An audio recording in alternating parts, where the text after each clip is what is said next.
ਉਚਰੈ ਸ਼ਾਸਤਰ ਖਟ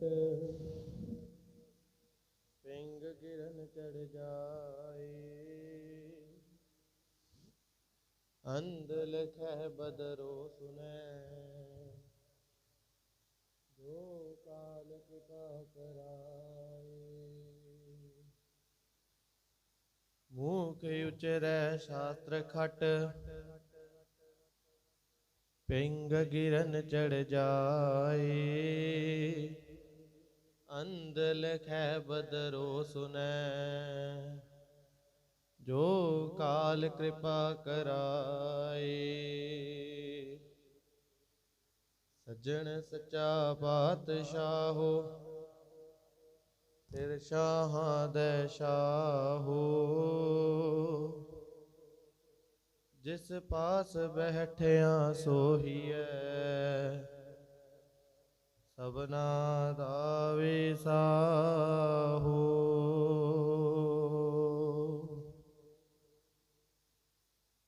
ਸਤਨਾਮ ਸ਼੍ਰੀ ਵਾਹਿਗੁਰੂ ਸਾਹਿਬ ਜੀ। ਸੋਰਠ ਮਹੱਲਾ ਨਾਵਾਂ। ਪ੍ਰੀਤਮ ਜਾਨ ਲਿਓ ਮਨ ਮਾਹੀ ਆਪਣੇ ਸੁਖ ਸਿਉ ਹੀ ਜਗ ਫਾਂਦਿਓ। ਕੋ ਕਾਹੂ ਕੋ ਨਾਹੀ ਪ੍ਰੀਤਮ ਜਾਨ ਲਿਓ ਮਨ ਮਾਹੀ ਆਪਣੇ ਸੁਖ ਸਿਉ ਹੀ ਜਗ ਫਾਂਦਿਓ। ਕੋ ਕਾਹੂ ਕੋ ਨਾਹੀ ਰਹਾਉ। ਸੁਖ ਮੈਂ ਆਨ ਬਹੁਤ ਮਿਲ ਬੈਠਤ ਰਹਿਤ ਚਹੂ ਦਿਸ ਘੇਰੈ। ਬਿਪਤ ਪਰੀ ਸਭ ਹੀ ਸੰਗ ਛਾਡਤ ਕਉ ਨ ਆਵਤ ਨੇਰੈ। ਘਰ ਕੀ ਨਾਰ ਬਹੁਤ ਹਿਤ ਜਾਸਿਓ ਸਦਾ ਰਹਿਤ ਸੰਗ ਲਾਗੀ। ਜਬ ਹੀ ਹੰਸਤ ਜੀ ਇਹ ਕਾਇਆ ਪ੍ਰੇਤ ਪ੍ਰੇਤ ਕਰ ਭਾਗੀ। ਇਹ ਵਿਦ ਕੋ ਵਿਵਹਾਰ ਬਨਿਓ ਹੈ ਜਾਸਿਓ ਨੇਹੋ ਲਗਾਇਓ। ਅੰਤ ਬਾਰ ਨਾਨਕ ਬਿਨ ਹਰਿ ਜੀ ਕਉ ਕਾਮ ਨ ਆਇਓ। ਇਹ ਵਿਦ ਕੋ ਵਿਵਹਾਰ ਬਨਿਓ ਹੈ ਜਾਸਿਓ ਨੇਹੋ ਲਗਾਇਓ। ਅੰਤ ਬਾਰ ਨਾਨਕ ਬਿਨ ਹਰਿ ਜੀ ਕਉ ਕਾਮ ਨ ਆਇਓ। ਵਾਹਿਗੁਰੂ ਜੀ ਕਾ ਖਾਲਸਾ ਵਾਹਿਗੁਰੂ ਜੀ ਕੀ ਫਤਿਹ।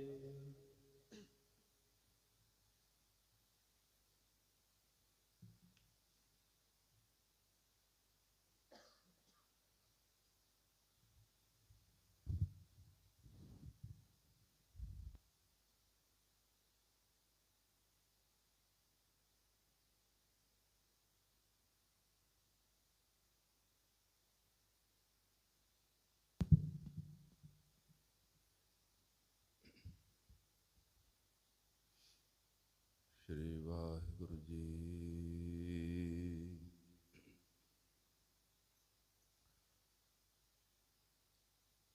ਇੱਕ ਓੰਕਾਰ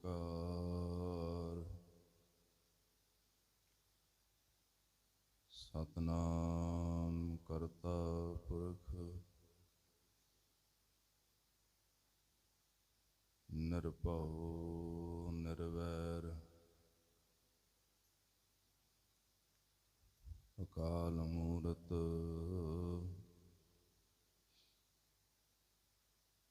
ਅਜੂਨੀ ਸੈਭੰ ਗੁਰ ਪ੍ਰਸਾਦ ਜਪ। ਆਦਿ ਸੱਚ ਜੁਗਾਦਿ ਸੱਚ ਹੈ ਭੀ ਸੱਚ। ਨਾਨਕ ਹੋਸੀ ਭੀ ਸੱਚ। ਚੱਕਰ ਚਿਹਨ ਅਰ ਬਰਨ ਜਾਤ ਅਰ ਪਾਤ ਨਹਿਨ ਜਿਹੇ। ਰੂਪ ਰੰਗ ਅਰ ਰੇਖ ਭੇਖ ਕੋ ਕਹਿ ਨਾ ਸਕਤ ਕੇਹ। ਅਚਲ ਮੂਰਤ ਅਨਭਉ ਪ੍ਰਕਾਸ਼ ਅਮਿਤੋਜ ਕਹੀਜੈ। ਕੋਟ ਇੰਦਰ ਇੰਦਰਾਣ ਸਾਹੇ ਸਾਹਣ ਗਣਿਜੈ। ਤਿਰ ਭਵਨ ਮਹੀਪ ਸੁਰ ਨਰ ਅਸੁਰ ਨੇਤ ਨੇਤ ਬੰਤਰਣ ਕਹਿਤ।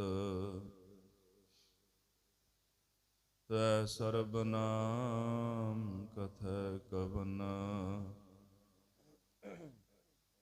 ਕਰਮ ਨਾਮ ਬਰਣਤ ਸੁਮਤ। ਧਨ ਜੀਓ ਤਿਹ ਕੋ ਜਗ ਮੈਂ ਮੁਖ ਤੇ ਹਰ ਚਿਤ ਮੈਂ ਜੁਧ ਵਿਚਾਰੈ। ਦੇਹ ਅਨਿਤ ਨਾਨਿਤ ਰਹੈ ਜਸ ਨਾਵ ਚੜ੍ਹੈ ਭਵ ਸਾਗਰ ਤਾਰੈ। ਧੀਰਜ ਧਾਮ ਬਨਾਏ ਇਹ ਤਨ ਬੁੱਧ ਸਿਉ ਦੀਪਕ ਜੋ ਉਜਿਆਰੈ। ਗਿਆਨਹਿ ਕੀ ਬੜਨੀ ਮਨਹੁ ਹਾਥ ਲੈ ਕਾਤਰਤਾ ਕੁਤ ਬਾਰੰਬਾਰ।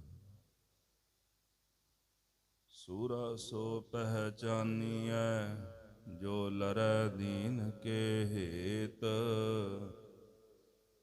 ਪੁਰਜਾ ਪੁਰਜਾ ਕਟ ਮਰੈ ਕਬਹੂ ਨ ਛਾਡੈ ਖੇਤ। ਸੱਜਣ ਸੱਚਾ ਪਾਤਸ਼ਾਹੋ ਸਿਰ ਸ਼ਾਹਾਂਦੈ ਸ਼ਾਹ। ਜਿਸ ਪਾਸ ਬੈਠਿਆ ਸੋਹੀਐ ਸਭਨਾ ਦਾ ਵੇਸਾ। ਜਿਸ ਪਾਸ ਬੈਠਿਆ ਸੋਹੀਐ ਸਭਨਾ ਦਾ ਵੇਸਾ। ਸਤਨਾਮ ਸ਼੍ਰੀ ਵਾਹਿਗੁਰੂ ਸਾਹਿਬ ਜੀ। ਕਬੀਰ ਗੁਰ ਲਾਗਾ ਤਬ ਜਾਨੀਐ ਮਿਟੈ ਮੋਹ ਤਨ ਤਾਪ। ਹਰਕ ਸੋਗ ਦਾਜੈ ਨਹੀਂ ਤਬ ਹਰਿ ਆਪਹਿ ਆਪ। ਵਾਹਿਗੁਰੂ ਜੀ ਕਾ ਖਾਲਸਾ ਵਾਹਿਗੁਰੂ ਜੀ ਕੀ ਫਤਿਹ। ਜੁਗ ਹੋ ਜੁਗ ਅਟਲ ਸਾਹਿਬੇ ਕਮਾਲ ਦਸਾਂ ਪਾਤਸ਼ਾਹੀਆਂ ਦੇ ਪਾਵਨ ਆਤਮਿਕ ਸਰੂਪ ਸਤਿਗੁਰੂ ਧੰਨ ਧੰਨ ਸ੍ਰੀ ਗੁਰੂ ਗ੍ਰੰਥ ਸਾਹਿਬ ਸੱਚੇ ਪਾਤਸ਼ਾਹ ਮਹਾਰਾਜ ਜੀ ਦੇ ਪਾਵਨ ਪਵਿੱਤਰ ਚਰਣਾ ਕਮਲਾਂ ਪਾਸ ਜੁੜ ਬੈਠੀ ਗੁਰੂ ਸਰੂਪ ਸਾਧ ਸੰਗਤ ਜੀ। ਸਰਬੱਤ ਸੰਗਤਾਂ ਵਡਭਾਗੀ ਹੋ।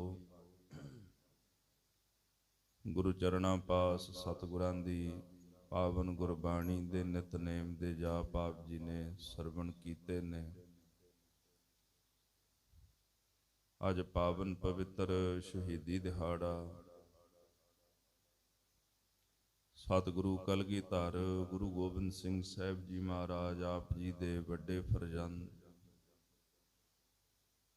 ਸਾਹਿਬਜ਼ਾਦਾ ਬਾਬਾ ਅਜੀਤ ਸਿੰਘ ਜੀ, ਬਾਬਾ ਜੁਝਾਰ ਸਿੰਘ ਜੀ, ਇਸ ਤੋਂ ਇਲਾਵਾ ਮਹਾਰਾਜ ਜੀ ਦੇ 5 ਪਿਆਰਿਆਂ ਵਿੱਚੋਂ 3 ਪਿਆਰੇ ਹਿੰਮਤ ਸਿੰਘ ਜੀ, ਪਿਆਰੇ ਧਰਮ ਸਿੰਘ ਜੀ, ਪਿਆਰੇ ਸਾਹਿਬ ਸਿੰਘ ਜੀ, ਹੋਰ ਜਿਹੜੇ ਗੁਰੂ ਕੇ ਲਾਲ ਚਮਕੌਰ ਦੀ ਗੜੀ ਵਿੱਚ ਧਰਮ ਯੁੱਧ ਦੀ ਖਾਤਰ ਜਿਨ੍ਹਾਂ ਸ਼ਹਾਦਤ ਦਾ ਜਾਮ ਪ੍ਰਾਪਤ ਕੀਤਾ ਹੈ, ਅੱਜ ਉਹਨਾਂ ਮਹਾਨ ਸ਼ਹੀਦ ਸਿੰਘਾਂ ਦਾ ਸ਼ਹੀਦੀ ਦਿਹਾੜਾ ਹੈ। ਦੁਨੀਆ ਦੇ ਵਿੱਚ ਬੜੀਆਂ ਇਹੋ ਜਿਹੀਆਂ ਜੰਗਾਂ ਹੋਈਆਂ ਜਿਨ੍ਹਾਂ ਦੇ ਅੰਦਰ ਬੜੇ ਵੱਡੇ ਜਰਨੈਲ ਦੂਜੇ ਜਰਨੈਲਾਂ ਨਾਲ ਟਾਕਰਾ ਕਰਦੇ ਨੇ, ਬਰਾਬਰ ਦੀਆਂ ਫੌਜਾਂ ਲੜਦੀਆਂ ਨੇ। ਪਰ ਚਮਕੌਰ ਸਾਹਿਬ ਦੀ ਇੱਕ ਇਹੋ ਜਿਹੀ ਜੰਗ ਜਿਸ ਵਿੱਚ ਮਹਾਰਾਜ ਕਲਗੀਧਰ ਜੀ ਔਰੰਗਜ਼ੇਬ ਨੂੰ ਜ਼ਫਰਨਾਮੇ ਵਿੱਚ ਲਿਖਦੇ ਨੇ, ਹੇ ਔਰੰਗਜ਼ੇਬ, ਇਹ ਕੋਈ ਟਾਕਰਾ ਸੀ ਜਿੱਥੇ 10 ਲੱਖ ਦਾ ਘੇਰਾ ਪਿਆ ਹੋਵੇ ਤੇ 40 ਭੁੱਖੇ ਮਨੁੱਖ ਹੋਵਣ ਜਿਨ੍ਹਾਂ ਨੇ ਕਈ ਮਹੀਨਿਆਂ ਤੋਂ ਪ੍ਰਸ਼ਾਦਾ ਨਾ ਛਕਿਆ ਹੋਵੇ, ਤੇ ਜੇ ਤੂੰ ਆਖੇ ਵੀ ਇਹ ਕੋਈ ਜੰਗ, ਇਹ ਕੋਈ ਟਾਕਰਾ ਸੀ, ਇਹ ਕੋਈ ਟਾਕਰਾ ਨਹੀਂ ਸੀ। ਮਹਾਰਾਜ ਜੀ ਕਹਿੰਦੇ ਕਿਥੇ 40 ਭੁੱਖੇ ਮਨੁੱਖ ਕਈ ਮਹੀਨਿਆਂ ਤੋਂ ਜਿਨ੍ਹਾਂ ਨੇ ਨਾ ਕੁਝ ਖਾਧਾ ਨਾ ਕੁਝ ਪੀਤਾ, ਇੱਕ ਪਾਸੇ ਤੇਰਾ 10 ਲੱਖ ਦਾ ਟਿੱਡੀ ਦਲ ਸੀ, ਫਿਰ ਵੀ ਜੇ ਤੂੰ ਆਖੇ ਕਿ ਇਹ ਟਾਕਰਾ ਸੀ, ਇਹ ਕੋਈ ਟਾਕਰਾ ਨਹੀਂ ਬਣਦਾ। ਸਤਿਗੁਰੂ ਕਲਗੀਧਰ ਗੁਰੂ ਗੋਬਿੰਦ ਸਿੰਘ ਜੀ ਮਹਾਰਾਜ ਨੇ ਜ਼ਫਰਨਾਮੇ ਵਿੱਚ 10 ਲੱਖ ਦਾ ਜ਼ਿਕਰ ਕੀਤਾ ਹੈ। ਸਤਿਗੁਰੂ ਕਲਗੀਧਰ ਗੁਰੂ ਗੋਬਿੰਦ ਸਿੰਘ ਸਾਹਿਬ ਜੀ ਮਹਾਰਾਜ ਦੇ ਵੱਡੇ ਫਰਜ਼ੰਦ ਜਦੋਂ ਮਹਾਰਾਜ ਜੀ ਨੇ ਭੰਗਾਣੀ ਦਾ ਜੰਗ ਕੀਤਾ, ਪਾਉਂਟਾ ਸਾਹਿਬ ਦੀ ਧਰਤੀ ਤੇ ਜੰਗ ਜਿੱਤ ਕੇ ਘਰ ਨੂੰ ਆਏ, ਸਤਿਗੁਰਾਂ ਨੂੰ ਸੁਨੇਹਾ ਮਿਲਿਆ ਆਪ ਜੀ ਦੇ ਗ੍ਰਹਿ ਵਿਖੇ ਸਾਹਿਬਜ਼ਾਦੇ ਪ੍ਰਗਟ ਹੋਏ ਨੇ, ਤੇ ਮਹਾਰਾਜ ਨੇ ਨਾਮ ਅਜੀਤ ਰੱਖਿਆ, ਅਜੀਤ ਸਿੰਘ, ਜਿਹਨੂੰ ਕੋਈ ਜਿੱਤ ਨਹੀਂ ਸਕਦਾ। ਉਸ ਤੋਂ ਬਾਅਦ ਸ੍ਰੀ ਅਨੰਦਪੁਰ ਸਾਹਿਬ ਦੀ ਧਰਤੀ ਤੇ ਦੂਜੇ ਸਾਹਿਬਜ਼ਾਦੇ ਜੀ ਉਹਨਾਂ ਨੇ ਜਨਮ ਧਾਰਿਆ, ਨਾਮ ਰੱਖਿਆ ਜੁਝਾਰ ਸਿੰਘ ਜੂਝਣ ਵਾਲਾ। ਸਤਿਗੁਰੂ ਕਲਗੀਧਰ ਜੀ ਦੇ 4 ਸਾਹਿਬਜ਼ਾਦਿਆਂ ਵਿੱਚੋਂ ਇਹ 2 ਵੱਡੇ ਸਾਹਿਬਜ਼ਾਦੇ 16 ਤੇ 18 ਸਾਲ ਦੀ ਜਿਨ੍ਹਾਂ ਦੀ ਉਮਰ ਸੀ। ਅਨੰਦਪੁਰ ਸਾਹਿਬ ਦਾ ਕਿਲ੍ਹਾ ਮਹਾਰਾਜ ਕਲਗੀਧਰ ਜੀ ਜਿਸ ਰਾਤ ਕਿਲ੍ਹਾ ਛੱਡਦੇ ਨੇ, ਕਰੀਬਨ 7 ਮਹੀਨੇ ਤੋਂ ਘੇਰਾ ਪਿਆ ਹੋਇਆ ਸੀਗਾ। ਔਰੰਗਜ਼ੇਬ ਪਹਾੜੀ ਰਾਜਿਆਂ ਵਿੱਚੋਂ ਭੀਮ ਚੰਦ ਮੁਖੀ ਸੀ। ਇਹਨਾਂ ਨੇ ਆਪਣੇ ਧਰਮ ਦੀ ਸਹੁੰ ਖਾਧੀ। ਪਹਾੜੀ ਰਾਜੇ ਠਾਕੁਰਾਂ ਦੀ ਸਹੁੰ ਖਾਂਦੇ ਨੇ। ਔਰੰਗਜ਼ੇਬ ਨੇ ਕਾਜੀ ਨੂੰ ਕੁਰਾਨ ਦੇ ਕੇ ਭੇਜਿਆ ਤੇ ਸਹੁੰ ਖਾਧੀ ਕਿ ਅਨੰਦਪੁਰ ਸਾਹਿਬ ਦਾ ਕਿਲ੍ਹਾ ਛੱਡ ਜਾਓ, ਅਸੀਂ ਤੁਹਾਨੂੰ ਕੁਝ ਵੀ ਨਹੀਂ ਕਵਾਂਗੇ। ਕਾਰਨ ਕੀ ਸੀ ਕਿ ਦੁਸ਼ਮਣ ਪਿਛਲੇ 7 ਮਹੀਨੇ ਤੋਂ ਘੇਰਾ ਪਾ ਕੇ ਬੈਠਾ ਸੀ ਤੇ ਅਜੇ ਤਾਈਂ ਇਹ ਮੋਰਚਾ ਫਤਿਹ ਨਹੀਂ ਸੀ ਹੋਇਆ। ਖੁਦ ਦੁਸ਼ਮਣ ਤੰਗ ਹੋ ਚੁੱਕਾ ਸੀਗਾ, ਨਾ ਘੇਰਾ ਚੁੱਕ ਕੇ ਜਾ ਸਕਦੇ ਸਨ ਤੇ ਨਾ ਹੀ ਇੱਥੇ ਜਿੱਤ ਪ੍ਰਾਪਤ ਹੋ ਰਹੀ ਸੀ ਤੇ ਨਾ ਹੀ ਉੱਥੇ ਰਹਿ ਸਕਦੇ ਸਨ। ਜੇ ਘੇਰਾ ਚੁੱਕ ਕੇ ਜਾਂਦੇ ਸਨ ਤੇ ਸਮੇਂ ਦੀ ਬਾਦਸ਼ਾਹ ਔਰੰਗਜ਼ੇਬ, ਉਸ ਔਰੰਗਜ਼ੇਬ ਬਾਦਸ਼ਾਹ ਦੇ ਉੱਤੇ ਵੀ ਕਲੰਕ ਲੱਗਦਾ ਸੀ ਵੀ ਇੱਕ ਸ਼ਾਹੀ ਫੌਜ ਇੱਕ ਕਿਲ੍ਹਾ ਫਤਿਹ ਨਹੀਂ ਕਰ ਸਕੀ।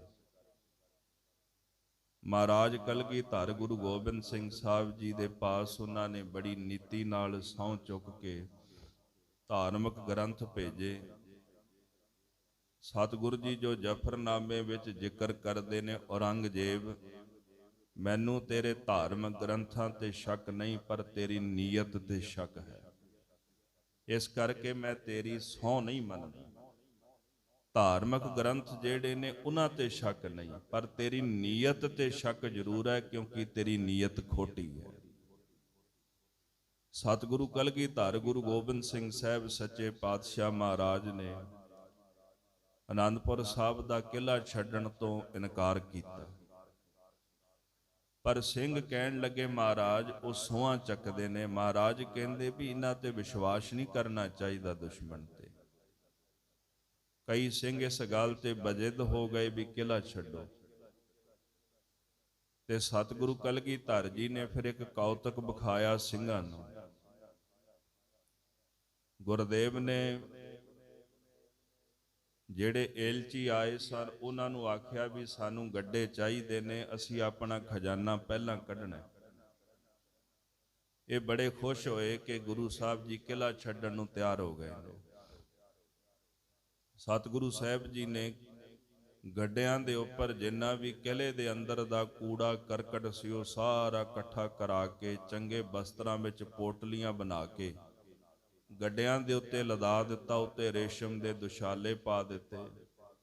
ਰਾਤ ਦੇ ਸਮੇਂ ਆਨੰਦਪੁਰ ਸਾਹਿਬ ਦਾ ਕਿਲ੍ਹਾ ਉਹਦਾ ਦਰਵਾਜ਼ਾ ਖੋਲ ਕੇ ਤੇ ਮਹਾਰਾਜ ਨੇ ਗੱਡੇ ਬਾਹਰ ਨੂੰ ਕੱਢ ਦਿੱਤੇ। ਆਪ ਮਹਾਰਾਜ ਸਿੰਘਾਂ ਨੂੰ ਲੈ ਕੇ ਕਿਲ੍ਹੇ ਦੇ ਉੱਤੇ ਜਾ ਚੜ੍ਹੇ। ਸਿੰਘਾਂ ਨੂੰ ਕਹਿੰਦੇ ਵੇਖੋ ਸਿੰਘੋ ਹੁਣ ਨਜ਼ਾਰਾ। ਜਦੋਂ ਬਾਹਰ ਗੱਡੇ ਨਿਕਲੇ ਤੇ ਰੌਲਾ ਪੈ ਗਿਆ ਫੌਜ ਵਿੱਚ ਗੁਰੂ ਗੋਬਿੰਦ ਸਿੰਘ ਜੀ ਦਾ ਖਜ਼ਾਨਾ ਜਾ ਰਿਹਾ। ਨਾਰੇ ਮਾਰਦੇ ਹੋਏ ਪਹਾੜੀ ਤੇ ਸ਼ਾਹੀ ਫੌਜ ਟੁੱਟ ਕੇ ਪੈ ਗਈ। ਉਹ ਜਿੰਨਾ ਕੂੜਾ ਕਰਕਟ ਉੱਥੇ ਲੱਦਿਆ ਸੀ ਤੇ ਉਹ ਪੋਟਲੀਆਂ ਚੁੱਕ ਚੁੱਕ ਕੇ ਲੈ ਗਏ। ਗੱਡੇ ਲੁੱਦ ਲਏ। ਗੱਡੇ ਲੱਦੇ ਹੋਏ ਉਹਨਾਂ ਨੇ ਖਾਲੀ ਕਰ ਦਿੱਤੇ। ਮਹਾਰਾਜ ਸੱਚੇ ਪਾਤਸ਼ਾਹ ਕਲਗੀਧਰ ਜੀ ਕਹਿੰਦੇ ਜਿਨ੍ਹਾਂ ਤੁਹਾਡਾ ਖਜ਼ਾਨਾ ਨਹੀਂ ਛੱਡਿਆ ਹੈ ਤਾਂ ਕੂੜਾ ਕਰਕਟ ਹੀ, ਇਹ ਤੁਹਾਨੂੰ ਬਖਸ਼ ਦੇਣਗੇ। ਸਾਧ ਸੰਗਤ ਜੀ ਜਦੋਂ ਫੌਜ ਨੇ ਜਾ ਕੇ ਉਹ ਦੁਸ਼ਾਲੇ ਖੋਲੇ ਤੇ ਵਿੱਚੋਂ ਕੂੜਾ ਕਰਕਟ, ਟੁੱਟੀਆਂ ਜੁੱਤੀਆਂ, ਮਿੱਟੀ ਘੱਟਾ ਆਦਿਕ ਟੁੱਟਾ ਸਮਾਨ ਨਿਕਲਿਆ ਤੇ ਬੜੇ ਸ਼ਰਮਿੰਦੇ ਹੋਏ। ਸਤਿਗੁਰੂ ਮਹਾਰਾਜ ਜੀ ਨੇ ਇਹਨਾਂ ਨੂੰ ਆਖਿਆ ਕਿ ਵੇਖੋ ਤੁਹਾਡੀ ਫੌਜ ਨੇ ਕੀ ਕੀਤਾ। ਅਜੇ ਤਾਂ ਅਸੀਂ ਖਜ਼ਾਨਾ ਭੇਜਿਆ ਸੀ, ਭਾਵੇਂ ਕੂੜਾ ਕਰਕਟ ਸੀ, ਇਹਨਾਂ ਨੇ ਉਹਦੇ ਉੱਤੇ ਵੀ ਹਮਲਾ ਕਰ ਦਿੱਤਾ। ਤੇ ਜੇ ਅਸੀਂ ਗਏ ਤੇ ਕੀ ਤੁਸੀਂ ਸਾਨੂੰ ਬਖਸ਼ ਦਿਓਗੇ? ਮਹਾਰਾਜ ਕਹਿੰਦੇ ਤੁਸੀਂ ਆਪਣੀਆਂ ਸੋਹਾਂ ਤੋੜੀਆਂ ਨੇ, ਮੈਨੂੰ ਤੁਹਾਡੇ ਤੇ ਕੋਈ ਵਿਸ਼ਵਾਸ ਨਹੀਂ। ਇੱਧਰ ਕਈ ਸਿੰਘ ਫਿਰ ਬਦਾਵਾ ਲਿਖਣ ਲਈ ਤਿਆਰ ਹੋ ਗਏ। ਕਈ ਸਿੰਘਾਂ ਨੇ ਬਦਾਵਾ ਲਿਖਿਆ, ਜਿਨ੍ਹਾਂ ਵਿੱਚੋਂ ਕੁਝ ਕੁ ਗਿਣਤੀ ਦੇ ਸਿੰਘ ਸਨ ਜਿਨ੍ਹਾਂ ਬਦਾਵਾ ਨਹੀਂ ਲਿਖਿਆ। ਕਲਗੀਧਰ ਗੁਰੂ ਗੋਬਿੰਦ ਸਿੰਘ ਸਾਹਿਬ ਜੀ ਨੇ ਰਾਤ ਦੇ ਸਮੇਂ ਆਨੰਦਪੁਰ ਸਾਹਿਬ ਦਾ ਕਿਲ੍ਹਾ ਤਿਆਗਣ ਦਾ ਵਿਚਾਰ ਕੀਤਾ। ਸਤਿਗੁਰੂ ਸੱਚੇ ਪਾਤਸ਼ਾਹ ਜੀ ਨੇ ਹੁਕਮ ਕੀਤਾ, ਬਾਬਾ ਉਦੈ ਸਿੰਘ ਜੀ, ਬਾਬਾ ਅਜੀਤ ਸਿੰਘ ਜੀ ਇਹ ਕਾਫਲੇ ਦੇ ਪਿਛਲੇ ਪਾਸੇ ਰਹਿਣਗੇ। ਬਾਬਾ ਅਜੀਤ ਸਿੰਘ ਜੀ ਕਹਿੰਦੇ ਮਹਾਰਾਜ ਦੁਸ਼ਮਣ ਪਿੱਛੋਂ ਹਮਲਾ ਕਰੇਗਾ, ਮੈਂ ਪਿੱਛੇ ਰਹਾਂਗਾ। ਸਾਧ ਸੰਗਤ ਜੀ ਮੂਹਰੇ ਕਲਗੀਧਰ ਜੀ, ਉਸ ਤੋਂ ਮੂਹਰੇ ਭਾਈ ਮਨੀ ਸਿੰਘ ਸਤਿਗੁਰਾਂ ਦੇ ਮਹਿਲ, ਮਾਤਾ ਜੀ ਦੇ ਅਗਲੇ ਪਾਸੇ ਮਾਤਾ ਗੁਜਰੀ ਜੀ ਤੇ ਛੋਟੇ ਸਾਹਿਬਜ਼ਾਦੇ ਮਾਤਾ ਗੁਜਰੀ ਜੀ ਦੇ ਨਾਲ ਘੋੜੇ ਤੇ ਸਵਾਰ, ਤੇ ਮੂਹਰਲੇ ਪਾਸੇ ਮਹਾਰਾਜ ਸੱਚੇ ਪਾਤਸ਼ਾਹ ਜੀ ਦੇ ਪੰਜ ਪਿਆਰਿਆਂ ਵਿੱਚੋਂ ਪਿਆਰੇ ਭਾਈ ਦਇਆ ਸਿੰਘ ਜੀ ਤੇ ਹੋਰ ਗੁਰੂ ਕੀਆਂ ਫੌਜਾਂ ਸਨ।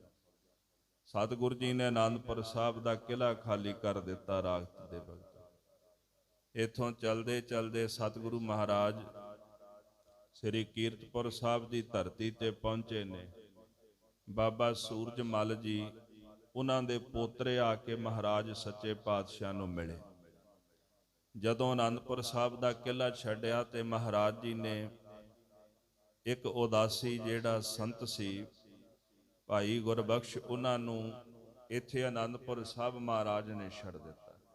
ਹੁਕਮ ਕੀਤਾ ਕਿ ਤੁਸੀਂ ਇਸ ਜਗ੍ਹਾ ਤੇ ਮਹਾਰਾਜ ਗੁਰੂ ਤੇਗ ਬਹਾਦਰ ਸਾਹਿਬ ਦੇ ਪਾਵਨ ਸਥਾਨ, ਜਿੱਥੇ ਉਹਨਾਂ ਦੇ ਸੀਸ ਦੇ ਸੰਸਕਾਰ ਹੋਏ ਨੇ, ਉੱਥੇ ਤੁਸੀਂ ਰੋਜ਼ ਦੀਪਕ ਬਾਲਣਾ, ਝਾੜੂ ਦੇਣਾ, ਸਵੇਰੇ ਸ਼ਾਮ ਦੀਪਕ ਬਾਲ ਕਰਕੇ ਸੇਵਾ ਕਰਨੀ।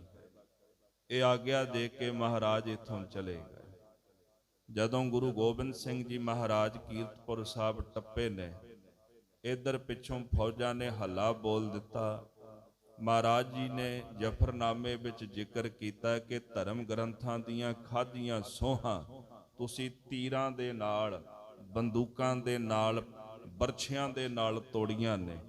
ਜਦੋਂ ਫੌਜ ਤੇ ਹਮਲਾ ਕੀਤਾ ਮਹਾਰਾਜ ਕਲਗੀਧਰ ਗੁਰੂ ਗੋਬਿੰਦ ਸਿੰਘ ਸਾਹਿਬ ਜੀ ਦੇ ਵੱਡੇ ਫਰਜ਼ੰਦ ਬਾਬਾ ਅਜੀਤ ਸਿੰਘ ਜੀ, ਭਾਈ ਉਦੈ ਸਿੰਘ ਜੀ, ਇਹਨਾਂ ਨੇ ਪਿਛਲੇ ਪਾਸੋਂ ਦੁਸ਼ਮਣ ਦੀਆਂ ਫੌਜਾਂ ਦਾ ਟਾਕਰਾ ਕਰਨਾ ਸ਼ੁਰੂ ਕੀਤਾ।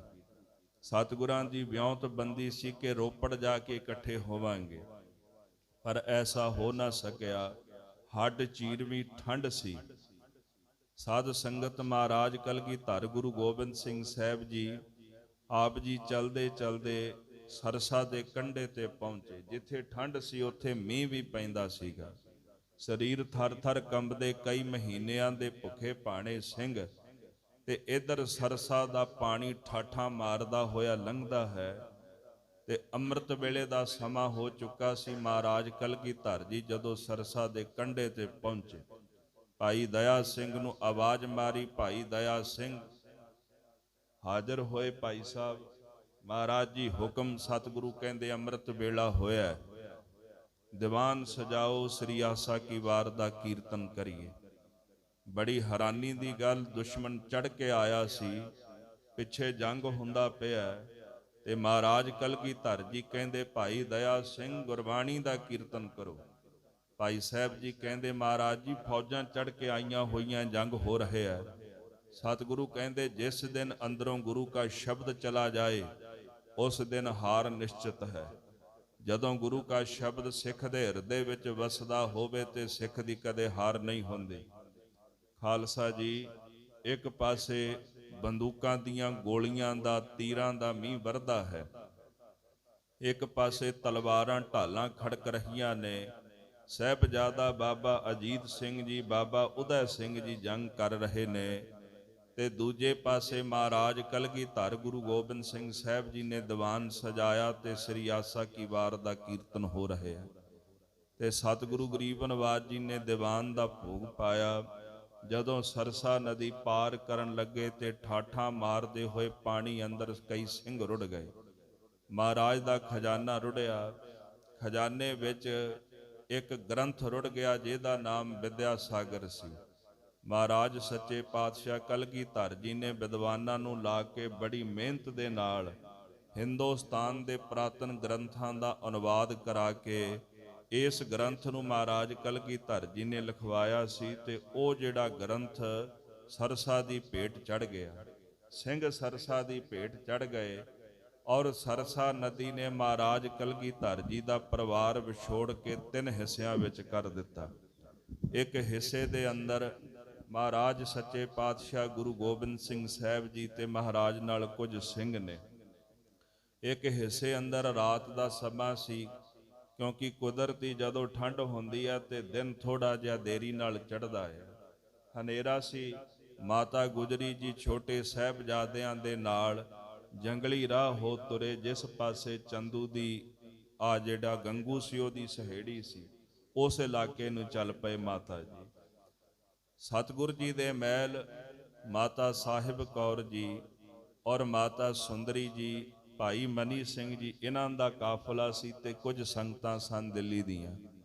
ਤੇ ਗੁਰਮੁਖੋ ਇੱਕ ਪਾਸੇ ਮਾਤਾ ਜੀ, ਉਹਨਾਂ ਦਾ ਇੱਕ ਕਾਫਲਾ ਬਣ ਗਿਆ। ਤੇ ਦਿੱਲੀ ਦੀਆਂ ਸੰਗਤਾਂ ਨੇ ਬੇਨਤੀ ਕੀਤੀ ਮਾਤਾ ਜੀ ਨੂੰ ਵੀ ਆਪ ਜੀ ਸਾਡੇ ਨਾਲ ਚੱਲੋ। ਤੋਂ ਮਾਤਾ ਜੀ, ਭਾਈ ਮਨੀ ਸਿੰਘ ਜੀ, ਹੋਰ ਕੁਝ ਸਿੱਖ ਜਿਹੜੇ ਸਨ ਉਹ ਦਿੱਲੀ ਨੂੰ ਚੱਲ ਪਏ। ਸਤਿਗੁਰੂ ਕਲਗੀਧਰ ਜੀ ਨੇ ਸਰਸਾ ਜਦੋਂ ਪਾਰ ਕੀਤੀ, ਗੁਰੂ ਗੋਬਿੰਦ ਸਿੰਘ ਮਹਾਰਾਜ ਜੀ ਦੇ ਪਿਆਰੇ ਗੁਰਸਿੱਖ ਬਾਬਾ ਉਦੈ ਸਿੰਘ ਜੀ ਮੈਦਾਨੇ ਜੰਗ ਦੇ ਵਿੱਚ ਜੰਗ ਕਰਦਿਆਂ ਕਰਦਿਆਂ ਸਰਸਾ ਦੇ ਕੰਢੇ ਤੇ ਸ਼ਹਾਦਤ ਦਾ ਜਾਮ ਪੀ ਗਏ। ਸਤਿਗੁਰੂ ਮਹਾਰਾਜ ਜੀ ਨੇ ਪੁੱਛਿਆ ਵੀ ਪਿੱਛੇ ਕੌਣ ਜੰਗ ਕਰਦਾ? ਕਹਿੰਦੇ ਬਾਬਾ ਅਜੀਤ ਸਿੰਘ ਜੀ। ਸਤਿਗੁਰੂ ਕਲਗੀਧਰ ਜੀ ਨੇ ਸਿੰਘਾਂ ਨੂੰ ਭੇਜਿਆ, ਬਾਬਾ ਅਜੀਤ ਸਿੰਘ ਨੂੰ ਸੱਦ ਕੇ ਲੈ ਕੇ ਆਓ। ਬਾਬਾ ਅਜੀਤ ਸਿੰਘ ਜੀ ਮਹਾਰਾਜ ਸਤਿਗੁਰੂ ਜੀ ਦੇ ਪਾਸ ਚੱਲ ਕੇ ਆਏ। ਇੱਥੋਂ ਚਲਦਿਆਂ ਚਲਦਿਆਂ ਮਹਾਰਾਜ ਜੀ ਨਿਹੰਗ ਖਾਂ ਕੋਟਲਾ ਉਹਦੇ ਗ੍ਰਹਿ ਵਿਖੇ ਜਾ ਪਹੁੰਚੇ ਨੇ। ਗੁਰਮੁਖੋ ਬਾਬਾ ਬਚਿੱਤਰ ਸਿੰਘ ਜੀ ਵੀ ਜੰਗ ਕਰਦਿਆਂ ਜ਼ਖਮੀ ਹੋ ਚੁੱਕੇ ਸਨ, ਬਹੁਤ ਜ਼ਿਆਦੇ ਸਰੀਰ ਤੇ ਫੱਟ ਲੱਗੇ ਸਨ। ਉਹਨਾਂ ਨੇ ਵੀ ਬੜਾ ਭਿਅੰਕਰ ਜੰਗ ਸਰਸਾ ਦੇ ਕੰਢੇ ਉੱਪਰ ਕੀਤਾ।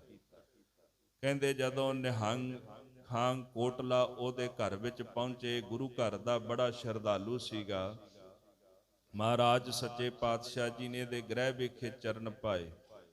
ਇਹਨੇ ਨੂੰ ਤੁਰਕ ਜਿਹੜੇ ਸਨ ਉਹ ਲੱਭਦਿਆਂ ਲੱਭਦਿਆਂ ਇੱਥੇ ਆਣ ਪਹੁੰਚੇ। ਸਾਧ ਸੰਗਤ ਕਲਗੀਧਰ ਗੁਰੂ ਗੋਬਿੰਦ ਸਿੰਘ ਸਾਹਿਬ ਜੀ ਗਰੀਬ ਨਵਾਜ ਆਪ ਜੀ ਨੂੰ ਜਦੋਂ ਪਤਾ ਲੱਗਿਆ ਵੀ ਤੁਰਕ ਪਿੱਛਾ ਕਰ ਰਹੇ ਤੇ ਸਤਿਗੁਰ ਜੀ ਤਾਂ ਇੱਥੋਂ ਚਾਲਾ ਪਾ ਗਏ, ਚਮਕੌਰ ਸਾਹਿਬ ਵਾਲੇ ਪਾਸੇ ਨੂੰ ਹੋ ਤੁਰੇ। ਪਰ ਬਾਬਾ ਬਚਿੱਤਰ ਸਿੰਘ ਜੀ ਜਿਹੜੇ ਸਨ ਉਹਨਾਂ ਨੂੰ ਉੱਥੇ ਛੱਡ ਦਿੱਤਾ ਵੀ ਤੁਸੀਂ ਇਹਨਾਂ ਦਾ ਇਲਾਜ ਕਰੋ, ਕਿਉਂਕਿ ਉਹ ਬਹੁਤ ਜ਼ਿਆਦਾ ਜ਼ਖਮੀ ਸਨ। ਤੇ ਗੁਰਮੁਖੋ ਜਦੋਂ ਤੁਰਕ ਆਏ, ਨਿਹੰਗ ਖੰਗ ਕੋਟਲਾ ਨੇ ਦਰਵਾਜ਼ਾ ਖੋਲਿਆ, ਕਹਿੰਦਾ ਦੱਸੋ।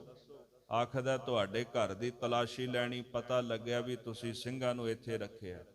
ਨਿਹੰਗ ਖੰਗ ਕੋਟਲਾ ਗੁੱਸੇ ਨਾਲ ਲਾਲ ਪੀਲਾ ਹੋਣ ਲੱਗਾ, ਤੁਹਾਨੂੰ ਪਤਾ ਨਹੀਂ ਕਿ ਮੈਂ ਕੌਣ ਆ? ਤੁਸੀਂ ਮੇਰੇ ਤੇ ਵੀ ਸ਼ੱਕ ਕਰਦੇ ਹੋ? ਆਓ ਆ ਕੇ ਵੇਖੋ। ਤੁਸੀਂ ਜਦੋਂ ਘਰ ਦੀ ਤਲਾਸ਼ੀ ਲੈਣ ਲੱਗੇ ਗੁਰਮੁਖੋ, ਜਿਸ ਕਮਰੇ ਦੇ ਵਿੱਚ ਬਾਬਾ ਬਚਿੱਤਰ ਸਿੰਘ ਸੀ ਤੇ ਨਿਹੰਗ ਖਾਂ ਨੇ ਆਪਣੀ ਬੇਟੀ ਬੀਬੀ ਮਮਤਾਜ ਜੀ ਉਹਨਾਂ ਨੂੰ ਉਸ ਕਮਰੇ ਵਿੱਚ ਬਿਠਾ ਦਿੱਤਾ। ਤੇ ਜਦੋਂ ਦਰਵਾਜ਼ਾ ਖੋਲ੍ਹਣ ਲੱਗੇ ਨਾ ਤੇ ਉਹਨਾਂ ਨੇ ਦਰਵਾਜ਼ਾ ਖੜਕਾਇਆ ਤੇ ਸਾਧ ਸੰਗਤ ਨਿਹੰਗ ਖਾਂ ਕਹਿਣ ਲੱਗਾ, ਇਸ ਕਮਰੇ ਦੇ ਵਿੱਚ ਮੇਰਾ ਜਵਾਈ ਤੇ ਮੇਰੀ ਧੀ ਹੈ, ਤੁਸੀਂ ਇਸ ਕਮਰੇ 'ਚ ਨਹੀਂ ਜਾ ਸਕਦੇ। ਇਹਨਾਂ ਨੇ ਘਰ ਦੀ ਤਲਾਸ਼ੀ ਲਈ, ਨਹੀਂ ਕੁਝ ਮਿਲਿਆ ਤੇ ਚਲੇ ਗਏ। ਉਸ ਦਿਨ ਤੋਂ ਬਾਅਦ ਬੀਬੀ ਮਮਤਾਜ ਨੇ ਵਿਆਹ ਨਹੀਂ ਕਰਾਇਆ। ਉਹਨੇ ਆਖਿਆ ਮੇਰੇ ਪਿਤਾ ਨੇ ਇੱਕ ਵਾਰੀ ਆਪਣੀ ਜ਼ਬਾਨ ਦੇ ਨਾਲ ਇਹ ਬਚਨ ਕਹਿ ਦਿੱਤਾ ਕਿ ਇਸ ਕਮਰੇ ਵਿੱਚ ਮੇਰਾ ਜਵਾਈ ਤੇ ਮੇਰੀ ਧੀ ਹੈ ਤੇ ਮੈਂ ਅੱਜ ਤੋਂ ਬਾਅਦ ਵਿਆਹ ਨਹੀਂ ਕਰਾਉਣਾ। ਬਾਬਾ ਬਚਿੱਤਰ ਸਿੰਘ ਜੀ ਅਗਲੇ ਦਿਨ ਆਪਣਾ ਪੰਜ ਭੂਤਕ ਸਰੀਰ ਛੱਡ ਕੇ ਸੱਚਖੰਡ ਚਲੇ ਗਏ। ਅੱਜ ਵੀ ਬੀਬੀ ਮਮਤਾਜ ਜੀ ਉਹਨਾਂ ਦਾ ਪਾਵਨ ਸਥਾਨ ਹੈ, ਜਿੱਥੇ ਜਾ ਕੇ ਸੰਗਤਾਂ ਦਰਸ਼ਨ ਦੀਦਾਰ ਕਰਦੀਆਂ ਨੇ। ਗੁਰੂ ਘਰ ਦੀ ਅਥਾਹ ਪ੍ਰੇਮ ਨਾਲ ਉਹਨਾਂ ਸੇਵਾ ਕੀਤੀ। ਸਤਿਗੁਰੂ ਕਲਗੀਧਰ ਜੀ ਨੇ ਰੋਪੜ ਨੂੰ ਜਦੋਂ ਰੁਖ ਕੀਤਾ ਤੇ ਪਤਾ ਲੱਗਿਆ ਪਿੱਛੇ ਫੌਜ ਆਉਂਦੀ ਹੈ। ਸਤਿਗੁਰ ਜੀ ਇੱਧਰ ਸ੍ਰੀ ਚਮਕੌਰ ਸਾਹਿਬ ਨੂੰ ਚਲੇ ਗਏ। ਜਦੋਂ ਪੌਂਟਾ ਸਾਹਿਬ ਤੋਂ ਕਲਗੀਧਰ ਜੀ ਵਾਪਸ ਆਏ ਸਨ ਤੇ ਚਮਕੌਰ ਸਾਹਿਬ ਮਹਾਰਾਜ ਜੀ ਪਹਿਲਾਂ ਵੀ ਰੁਕੇ ਸਨ। ਇੱਥੇ ਦੋ ਭਰਾ ਰਹਿੰਦੇ ਸਨ, ਭਾਈ ਗਰੀਬੂ ਤੇ ਭਾਈ ਬੁੱਧੀ ਚੰਦ। ਇਹਨਾਂ ਦੀ ਕੱਚੀ ਗੜੀ ਸੀ। ਮਹਾਰਾਜ ਕਲਗੀਧਰ ਗੁਰੂ ਗੋਬਿੰਦ ਸਿੰਘ ਸਾਹਿਬ ਸੱਚੇ ਪਾਤਸ਼ਾਹ ਨੂੰ ਇਹਨਾਂ ਨੇ ਬੇਨਤੀ ਕੀਤੀ, ਮਹਾਰਾਜ ਜੀ ਕਹਿੰਦੇ ਸਮਾਂ ਆਏਗਾ ਤੇ ਅਸੀਂ ਜ਼ਰੂਰ ਫਿਰ ਦੁਬਾਰਾ ਆਵਾਂਗੇ ਤੇ ਤੁਹਾਡੇ ਗ੍ਰਹਿ ਵਿਖੇ ਚਰਨ ਪਾਵਾਂਗੇ। ਅੱਜ ਸਮਾਂ ਆਇਆ। ਸਤਿਗੁਰੂ ਕਲਗੀਧਰ ਜੀ ਦੇ ਪਿੱਛੇ ਫੌਜਾਂ ਨੇ ਤੇ ਗਰੀਬ ਨਵਾਜ ਸੱਚੇ ਪਾਤਸ਼ਾਹ ਜੀ ਜਦੋਂ ਚਮਕੌਰ ਪਹੁੰਚੇ ਤੇ ਭਾਈ ਬੁੱਧੀ ਚੰਦ ਵਿਦਵਾਨ ਸ੍ਰੀ ਗੁਰ ਸੋਭਾ ਗ੍ਰੰਥ ਦੇ ਕਰਤਾ ਕਵੀ ਸੈਨਾਪਤੀ ਜਿਹੜੇ ਗੁਰੂ ਗੋਬਿੰਦ ਸਿੰਘ ਜੀ ਦੇ 52 ਕਵੀਆਂ ਵਿੱਚੋਂ ਕਵੀ ਨੇ, ਉਹ ਲਿਖਦੇ ਕਿ ਬਾਗ ਦੇ ਵਿੱਚ ਮਹਾਰਾਜ ਠਹਿਰੇ ਸਨ। ਭਾਈ ਬੁੱਧੀ ਚੰਦ ਇੰਨੇ ਨੂੰ ਆਇਆ, ਉਹਨਾਂ ਨੇ ਆ ਕੇ ਅਰਦਾਸ ਕੀਤੀ, ਹੇ ਗਰੀਬ ਨਵਾਜ ਸੱਚੇ ਪਾਤਸ਼ਾਹ, ਮੇਰੇ ਪਾਸ ਕੱਚੀ ਗੜੀ ਹੈ, ਆਪ ਕਿਰਪਾ ਕਰਕੇ ਉਸ ਕੱਚੀ ਗੜੀ ਦੇ ਵਿੱਚ ਜਾ ਕੇ ਚਰਨ ਪਾਓ। ਤੁਸੀਂ ਧਰਮ ਦੀ ਖਾਤਰ ਸਾਡੀ ਖਾਤਰ ਜੂਝ ਰਹੇ ਹੋ ਤੇ ਕਿਰਪਾ ਕਰੋ ਮਹਾਰਾਜ, ਮੇਰੇ ਪਾਸ ਗੜੀ ਹੈ ਪਰ ਹੈ ਕੱਚੀ, ਤੇ ਜੇ ਇਹ ਤੁਹਾਡੇ ਕੰਮ ਦੀ ਹੈ ਤੇ ਇਹਦੀ ਵਰਤੋਂ ਕਰੋ। ਮਹਾਰਾਜ ਕਲਗੀਧਰ ਗੁਰੂ ਗੋਬਿੰਦ ਸਿੰਘ ਸਾਹਿਬ ਜੀ ਬੁੱਧੀ ਚੰਦ ਦੀ ਅਰਦਾਸ ਬੇਨਤੀ ਸੁਣ ਕੇ ਤੇ ਉਹਦੀ ਕੱਚੀ ਗੜੀ ਵਿੱਚ ਚਲੇ ਗਏ।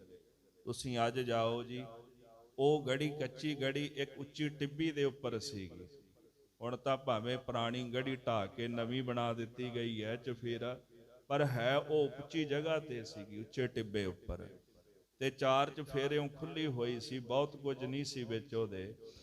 ਮਹਾਰਾਜ ਕਲਗੀਧਰ ਗੁਰੂ ਗੋਬਿੰਦ ਸਿੰਘ ਸਾਹਿਬ ਜੀ ਸਿੰਘਾਂ ਦੇ ਸਮੇਤ ਇਸ ਗੜੀ ਦੇ ਅੰਦਰ ਸਤਿਗੁਰੂ ਪ੍ਰਵੇਸ਼ ਹੋਏ। ਜਦੋਂ ਗੜੀ ਅੰਦਰ ਪ੍ਰਵੇਸ਼ ਹੁੰਦੇ ਨੇ, 40 ਸਿੰਘਾਂ ਦਾ ਜ਼ਿਕਰ ਆਉਂਦਾ ਵੀ 40 ਸਿੰਘ ਸ਼ਹੀਦ ਹੋਏ। ਉਹਨਾਂ 40 ਸਿੰਘਾਂ ਦੇ ਵਿੱਚ ਦੋ ਸਤਿਗੁਰਾਂ ਦੇ ਸਾਹਿਬਜ਼ਾਦੇ, ਇੱਕ ਸਤਿਗੁਰ ਜੀ ਆਪ, ਭਾਈ ਧਰਮ ਸਿੰਘ, ਭਾਈ ਮਾਨ ਸਿੰਘ, ਭਾਈ ਦਇਆ ਸਿੰਘ, ਜੇ ਗਿਣਤੀ ਕੀਤੀ ਜਾਏ ਤੇ 46 ਜਾਣੇ ਬਣਦੇ ਨੇ ਟੋਟਲ, ਜਿਹੜੇ ਕੱਚੀ ਗੜੀ ਦੇ ਅੰਦਰ ਪ੍ਰਵੇਸ਼ ਹੋਏ ਸਨ। ਅੱਜ ਤੁਸੀਂ ਗੁਰਦੁਆਰਾ ਕਤਲਗੜ੍ਹ ਸਾਹਿਬ ਜਾਓ ਜੀ, ਉੱਥੇ ਬਾਹਰ ਬੋਰਡ ਲੱਗਿਆ ਹੋਇਆ ਹੈ, ਜਿੱਥੇ ਇਹਨਾਂ ਸ਼ਹੀਦਾਂ ਦਾ ਨਾਂ ਲਿਖਿਆ। ਆਪਾਂ 40 ਸਿੰਘਾਂ ਦਾ ਜ਼ਿਕਰ ਕਰਦੇ ਹਾਂ, ਉੱਥੇ ਕਰੀਬਨ ਸ਼ਾਇਦ 43 ਸਿੰਘਾਂ ਦਾ ਜ਼ਿਕਰ ਵੀ ਕੀਤਾ ਗਿਆ। ਖੈਰ ਇੱਕ ਵੱਖਰਾ ਪੱਖ ਹੈ, ਪਰ ਜੇ ਗਿਣਤੀ ਕਰੀਏ ਮਹਾਰਾਜ ਜੀ ਦੇ ਸਮੇਤ ਤੇ ਜਿਹੜੇ ਸਿੰਘ ਗੁਰੂ ਸਾਹਿਬ ਜੀ ਦੇ ਨਾਲ ਚਮਕੌਰ ਦੀ ਗੜੀ ਵਿੱਚੋਂ ਬਾਹਰ ਨਿਕਲੇ, ਉਹਨਾਂ ਦੇ ਸਮੇਤ ਕਰੀਬਨ 46 ਸਿੰਘਾਂ ਦੀ ਗਿਣਤੀ ਬਣਦੀ ਹੈ। ਸਾਹਿਬਜ਼ਾਦਿਆਂ ਨੂੰ ਤੇ ਜੇ ਸਿੰਘਾਂ ਨੂੰ ਆਪਾਂ ਅਲੱਗ-ਅਲੱਗ ਕਰੀਏ, ਮਹਾਰਾਜ ਕਲਗੀਧਰ ਜੀ ਜਦੋਂ ਪ੍ਰਵੇਸ਼ ਹੋਏ, ਕਹਿੰਦੇ ਸ਼ਾਮ ਦਾ ਸਮਾਂ ਸੀਗਾ। ਗੁਰੂ ਗੋਬਿੰਦ ਸਿੰਘ ਜੀ ਮਹਾਰਾਜ ਸੱਚੇ ਪਾਤਸ਼ਾਹ ਸਿੰਘਾਂ ਨੂੰ ਕਹਿੰਦੇ ਨੇ, ਸਿੰਘੋ ਸੰਧਿਆ ਦਾ ਵਕਤ ਹੋਇਆ, ਆਓ ਸ੍ਰੀ ਰਹਿਰਾਸ ਸਾਹਿਬ ਜੀ ਦਾ ਪਾਠ ਕਰੀਏ। ਸਤਿਗੁਰੂ ਕਲਗੀਧਰ ਜੀ ਨੇ ਬਹਿ ਕੇ ਸ੍ਰੀ ਰਹਿਰਾਸ ਸਾਹਿਬ ਜੀ ਦਾ ਪਾਠ ਕੀਤਾ। ਪਾਤਸ਼ਾਹ ਸਿੰਘਾਂ ਨੂੰ ਕਹਿਣ ਲੱਗੇ, ਭਾਈ ਆਰਾਮ ਕਰ ਲਓ। 4 ਚੁਫੇਰੇ ਟੱਡੀ ਦਲ ਆ ਚੜਿਆ ਤੇ ਸਤਿਗੁਰੂ ਜੀ ਜਿਹੜਾ ਜ਼ਿਕਰ ਕਰਦੇ ਨੇ, 10 ਲੱਖ ਫੌਜ ਦਾ ਜ਼ਿਕਰ ਕਰਦੇ ਜਫਰਨਾਮੇ ਵਿੱਚ। 10 ਲੱਖ ਫੌਜ ਕਹਿਣੀ ਸੌਖੀ ਹੈ, ਪਰ ਜਦੋਂ ਇਕੱਠੀ ਹੋਵੇ ਉਦੋਂ ਪਤਾ ਲੱਗਦਾ ਜਿਵੇਂ ਟੱਡੀ ਦਲ ਹੁੰਦਾ ਹੈ। ਇਦਾਂ ਇਹਨਾਂ ਨੇ ਚਮਕੌਰ ਦੀ ਗੜੀ ਨੂੰ 4 ਚੁਫੇਰੇ ਤੋਂ ਆ ਕਰਕੇ ਘੇਰਾ ਪਾ ਲਿਆ। ਸਤਿਗੁਰੂ ਕਲਗੀਧਰ ਜੀ ਨੇ ਸਿੰਘਾਂ ਨੂੰ ਆਰਾਮ ਕਰਨ ਦਾ ਹੁਕਮ ਦਿੱਤਾ ਤੇ 2 ਭਰਾ ਸਨ, ਭਾਈ ਕਾਠਾ ਸਿੰਘ ਤੇ ਭਾਈ ਮਦਨ ਸਿੰਘ, ਗੁਰਦੇਵ ਦੇ ਚਰਨਾਂ ਦੇ ਵਿੱਚ ਹਾਜ਼ਰ ਹੋਏ। ਹੇ ਗਰੀਬ ਨਵਾਜ ਸੱਚੇ ਪਾਤਸ਼ਾਹ, ਇੱਕ ਸੇਵਾ ਬਖਸ਼ ਦਿਓ। ਮਹਾਰਾਜ ਜੀ ਕਹਿੰਦੇ, ਕੀ ਸੇਵਾ ਚਾਹੁੰਦੇ ਹੋ? ਪਾਤਸ਼ਾਹ, ਅੱਜ ਰਾਤ ਪਹਿਰੇ ਦੀ ਸੇਵਾ ਸਾਨੂੰ ਦਿਓ। ਸਤਿਗੁਰੂ ਜੀ ਕਹਿੰਦੇ, ਠੀਕ ਹੈ। ਭਾਈ ਕਾਠਾ ਸਿੰਘ ਤੇ ਭਾਈ ਮਦਨ ਸਿੰਘ ਜੀ ਦੋਨੇ ਭਰਾ, ਉਹਨਾਂ ਦਾ ਸਥਾਨ ਵੀ ਉੱਥੇ ਸੁਸ਼ੋਭਿਤ ਹੈ ਤੇ ਦੋਨੇ ਭਰਾ ਉੱਥੇ ਸੇਵਾ ਕਰਨ ਲੱਗੇ ਰਾਤ ਪਹਿਰੇ ਦੀ। ਅੱਧੀ ਰਾਤ ਦਾ ਸਮਾਂ ਸਤਿਗੁਰੂ ਜੀ ਦਾ ਖੇਮਾ ਜਿਹੜਾ ਸੀ ਸਿੰਘਾਂ ਨੇ ਤਾਣਿਆ ਸੀ, ਜਿਹਦੇ ਵਿੱਚ ਪਾਤਸ਼ਾਹ ਬਿਰਾਜਮਾਨ ਨੇ। ਅੱਲਾ ਯਾਰ ਖਾਨ ਜੋਗੀ ਲਿਖਦਾ, ਖੇਮੇ ਵਿੱਚੋਂ ਵਾਹਿਗੁਰੂ ਵਾਹਿਗੁਰੂ ਵਾਹਿਗੁਰੂ ਦੀ ਧੁਨੀ ਆ ਰਹੀ ਹੈ। ਸਤਿਗੁਰੂ ਜੀ ਖੇਮੇ ਵਿੱਚੋਂ ਬਾਹਰ ਨਿਕਲੇ। ਲੰਮੇ ਪਏ ਹੋਏ ਜਿਹੜੇ ਸਿੰਘ ਨੇ, ਕਈ ਮਹੀਨਿਆਂ ਤੋਂ ਜਿਹੜੇ ਸਿੰਘ ਭੁੱਖੇ ਭਾਣੇ ਸਨ, ਸਤਿਗੁਰੂ ਜੀ ਉਹਨਾਂ ਸਿੰਘਾਂ ਦੇ ਆ ਕਰਕੇ ਦਸਤਾਰੇ ਸਜਾਉਂਦੇ ਨੇ। ਕਿਸੇ ਦਾ ਜੂੜਾ ਬੰਨ੍ਹਦੇ ਨੇ, ਦਸਤਾਰ ਸਜਾਉਂਦੇ ਨੇ, ਸਿੰਘਾਂ ਦਾ ਮੱਥਾ ਚੁੰਮਦੇ ਨੇ। ਇੱਥੋਂ ਤਾਈਂ ਲਿਖਿਆ ਕਿ ਮਹਾਰਾਜ ਨੇ ਸਿੰਘਾਂ ਦੇ ਪੈਰ ਵੀ ਚੁੰਮੇ। ਜੇ ਕੋਈ ਆਖੇ ਵੀ ਇਦਾਂ ਕਿਉਂ, ਕਿਉਂਕਿ ਜਦੋਂ ਪੁੱਤਰ ਪਿਆਰ ਦੇ ਨਾਲ ਆਪਣਾ ਆਪ ਪਿਤਾ ਤੋਂ ਵਾਰਨ ਲਈ ਤਿਆਰ ਹੁੰਦਾ ਹੈ ਤੇ ਉਦੋਂ ਪਿਤਾ ਆਪਣੇ ਪੁੱਤਰ ਦੇ ਪੈਰ ਵੀ ਚੁੰਮ ਲੈਂਦਾ ਹੈ। ਅੱਲਾ ਯਾਰ ਖਾਨ ਜੋਗੀ ਲਿਖਦੇ ਨੇ ਕਿ ਜਦੋਂ ਪੈਰਾਂ ਵਾਲੇ ਪਾਸੇ ਜਾਂਦੇ ਨੇ, ਪ੍ਰੇਮ ਨਾਲ ਸਿੰਘਾਂ ਦੇ ਪੈਰ ਚੁੰਮਦੇ ਨੇ। ਜਦੋਂ ਸੀਸ ਵਾਲੇ ਪਾਸੇ ਜਾਂਦੇ, ਸਿੰਘਾਂ ਦਾ ਸੀਸ ਚੁੰਮਦੇ ਨੇ। ਕਦੀ ਦਸਤਾਰ ਠੀਕ ਕਰਦੇ ਨੇ, ਕਦੀ ਸਿੰਘਾਂ ਤੇ ਵਸਤਰ ਦਿੰਦੇ ਨੇ। ਮਹਾਰਾਜ ਕਲਗੀਧਰ ਜੀ ਹੌਲੀ ਹੌਲੀ ਚੱਲਦੇ ਗੜੀ ਦੇ ਉੱਪਰਲੇ ਪਾਸੇ ਨੂੰ ਜਦੋਂ ਨਿਕਲਣ ਲੱਗੇ ਤੇ ਭਾਈ ਕਾਠਾ ਸਿੰਘ ਤੇ ਮਦਨ ਸਿੰਘ ਦੋਨੇ ਭਰਾ ਪਹਿਰੇ ਤੇ ਖਲੋਤੇ ਸਤਿਗੁਰਾਂ ਦੇ ਨੇੜੇ ਆਏ। ਗੁਰਦੇਵ ਆਪ ਸੁੱਤੇ ਨਹੀਂ? ਸਤਿਗੁਰਾਂ ਨੇ ਇਸ਼ਾਰਾ ਕੀਤਾ, ਸਿੰਘੋ ਚੁੱਪ ਹੋ ਜਾਓ, ਉੱਚੀ ਨਾ ਬੋਲਿਓ, ਮੇਰੇ ਪੁੱਤਰ ਸੁੱਤੇ ਹੋਏ ਨੇ। ਸਤਿਗੁਰੂ ਕਹਿੰਦੇ, ਕਿਤੇ ਜਾਗ ਨਾ ਪੈਣ, ਪਤਾ ਨਹੀਂ ਮੁੜ ਕੇ ਸੋਣਾ ਨਸੀਬ ਹੋਣਾ ਕਿ ਨਹੀਂ ਹੋਣਾ। ਤੁਸੀਂ ਚੁੱਪ ਹੋ ਜਾਓ, ਖਾਮੋਸ਼ ਹੋ ਜਾਓ। ਸਤਿਗੁਰੂ ਜੀ ਉਹਨਾਂ ਦੋਹਾਂ ਭਰਾਵਾਂ ਨੂੰ ਕੋਲ ਬੁਲਾਉਂਦੇ ਨੇ। ਭਾਈ ਕਾਠਾ ਸਿੰਘ, ਮਦਨ ਸਿੰਘ, ਅੱਜ ਇੱਕ ਚੀਜ਼ ਮੈਂ ਤੁਹਾਡੇ ਕੋਲੋਂ ਮੰਗਦਾ। ਕਹਿੰਦੇ, ਪਾਤਸ਼ਾਹ ਹੁਕਮ ਕਰੋ। ਮਹਾਰਾਜ ਜੀ ਕਹਿੰਦੇ, ਜਿਵੇਂ ਤੁਸੀਂ ਮੰਗ ਕੇ ਸਾਡੇ ਪਾਸੋਂ ਸੇਵਾ ਲਈ ਹੈ ਨਾ, ਅਸੀਂ ਤੁਹਾਡੇ ਕੋਲੋਂ ਮੰਗਦੇ ਹਾਂ ਵੀ ਅੱਜ ਦੀ ਰਾਤ ਦਾ ਪਹਿਰਾ ਤੁਸੀਂ ਸਾਨੂੰ ਦੇ ਦਿਓ ਤੇ ਤੁਸੀਂ ਦੋਨੇ ਭਰਾ ਜਾ ਕੇ ਆਰਾਮ ਕਰੋ। ਕਹਿੰਦੇ, ਪਾਤਸ਼ਾਹ ਸਤ ਬਚਨ, ਅੱਜ ਚਮਕੌਰ ਦੀ ਗੜੀ ਵਿੱਚ ਕਲਗੀ ਵਾਲੇ ਪਾਤਸ਼ਾਹ ਸਿੰਘਾਂ ਦੇ ਲਈ ਪਹਿਰਾ ਦਿੰਦੇ ਨੇ। ਸਵੇਰ ਹੋਈ। ਸਵੇਰ ਹੁੰਦਿਆਂ ਸਾਰ ਇਹਨਾਂ ਨੇ ਆਪਣਾ ਏਲਚੀ ਭੇਜਿਆ ਕਿ ਤੁਸੀਂ ਚਮਕੌਰ ਦੀ ਗੜੀ ਛੱਡ ਜਾਓ, ਕਿਉਂਕਿ ਤੁਰਕਾਂ ਨੂੰ ਇਸ ਗੱਲ ਦਾ ਅੰਦਾਜ਼ਾ ਨਹੀਂ ਸੀਗਾ ਵੀ ਅੰਦਰ ਕਿੰਨੇ ਕੁ ਸਿੰਘ ਨੇ। ਉਹਨਾਂ ਸੋਚਿਆ ਵੀ ਗੜੀ ਵਿੱਚ ਬੜੇ ਸਿੰਘ ਹੋਣਗੇ। ਮਹਾਰਾਜ ਕਲਗੀਧਰ ਜੀ ਨੇ ਸਿੰਘਾਂ ਦੇ ਜਦੋਂ ਏਲਚੀ ਇੱਥੇ ਚੱਲ ਕੇ ਆਇਆ ਵੀ ਤੁਸੀਂ ਚਮਕੌਰ ਦੀ ਗੜੀ ਖਾਲੀ ਕਰ ਦਿਓ ਤੇ ਇੱਥੋਂ ਤੁਸੀਂ ਚਲੇ ਜਾਓ, ਤੇ ਨਹੀਂ ਤਾਂ ਜਿੰਨੇ ਵੀ ਸਿੰਘ ਹੋ ਚਮਕੌਰ ਦੀ ਗੜੀ ਦੇ ਵਿੱਚ ਖਤਮ ਕਰ ਦਿੱਤੇ ਜਾਓਗੇ। ਤੇ ਮਹਾਰਾਜ ਕਲਗੀਧਰ ਜੀ ਨੇ ਇਹਦਾ ਜਵਾਬ ਬੰਦੂਕਾਂ ਵਿੱਚੋਂ ਨਿਕਲੀਆਂ ਹੋਈਆਂ ਗੋਲੀਆਂ ਦੀ ਵਿਛਾੜ ਤੇ ਕਮਾਨਾਂ ਵਿੱਚੋਂ ਨਿਕਲੇ ਹੋਏ ਤੀਰਾਂ ਦੀ ਵਿਛਾੜ ਦੇ ਨਾਲ ਜਵਾਬ ਦਿੱਤਾ। ਤੁਰਕਾਂ ਨੂੰ ਵੀ ਪਤਾ ਲੱਗ ਗਿਆ ਵੀ ਇਹਨਾਂ ਨੇ ਸਾਡੀ ਗੱਲ ਨਹੀਂ ਮੰਨਣੀ ਤੇ ਹੁਣ ਜੰਗ ਕਰਨਾ ਪਏਗਾ।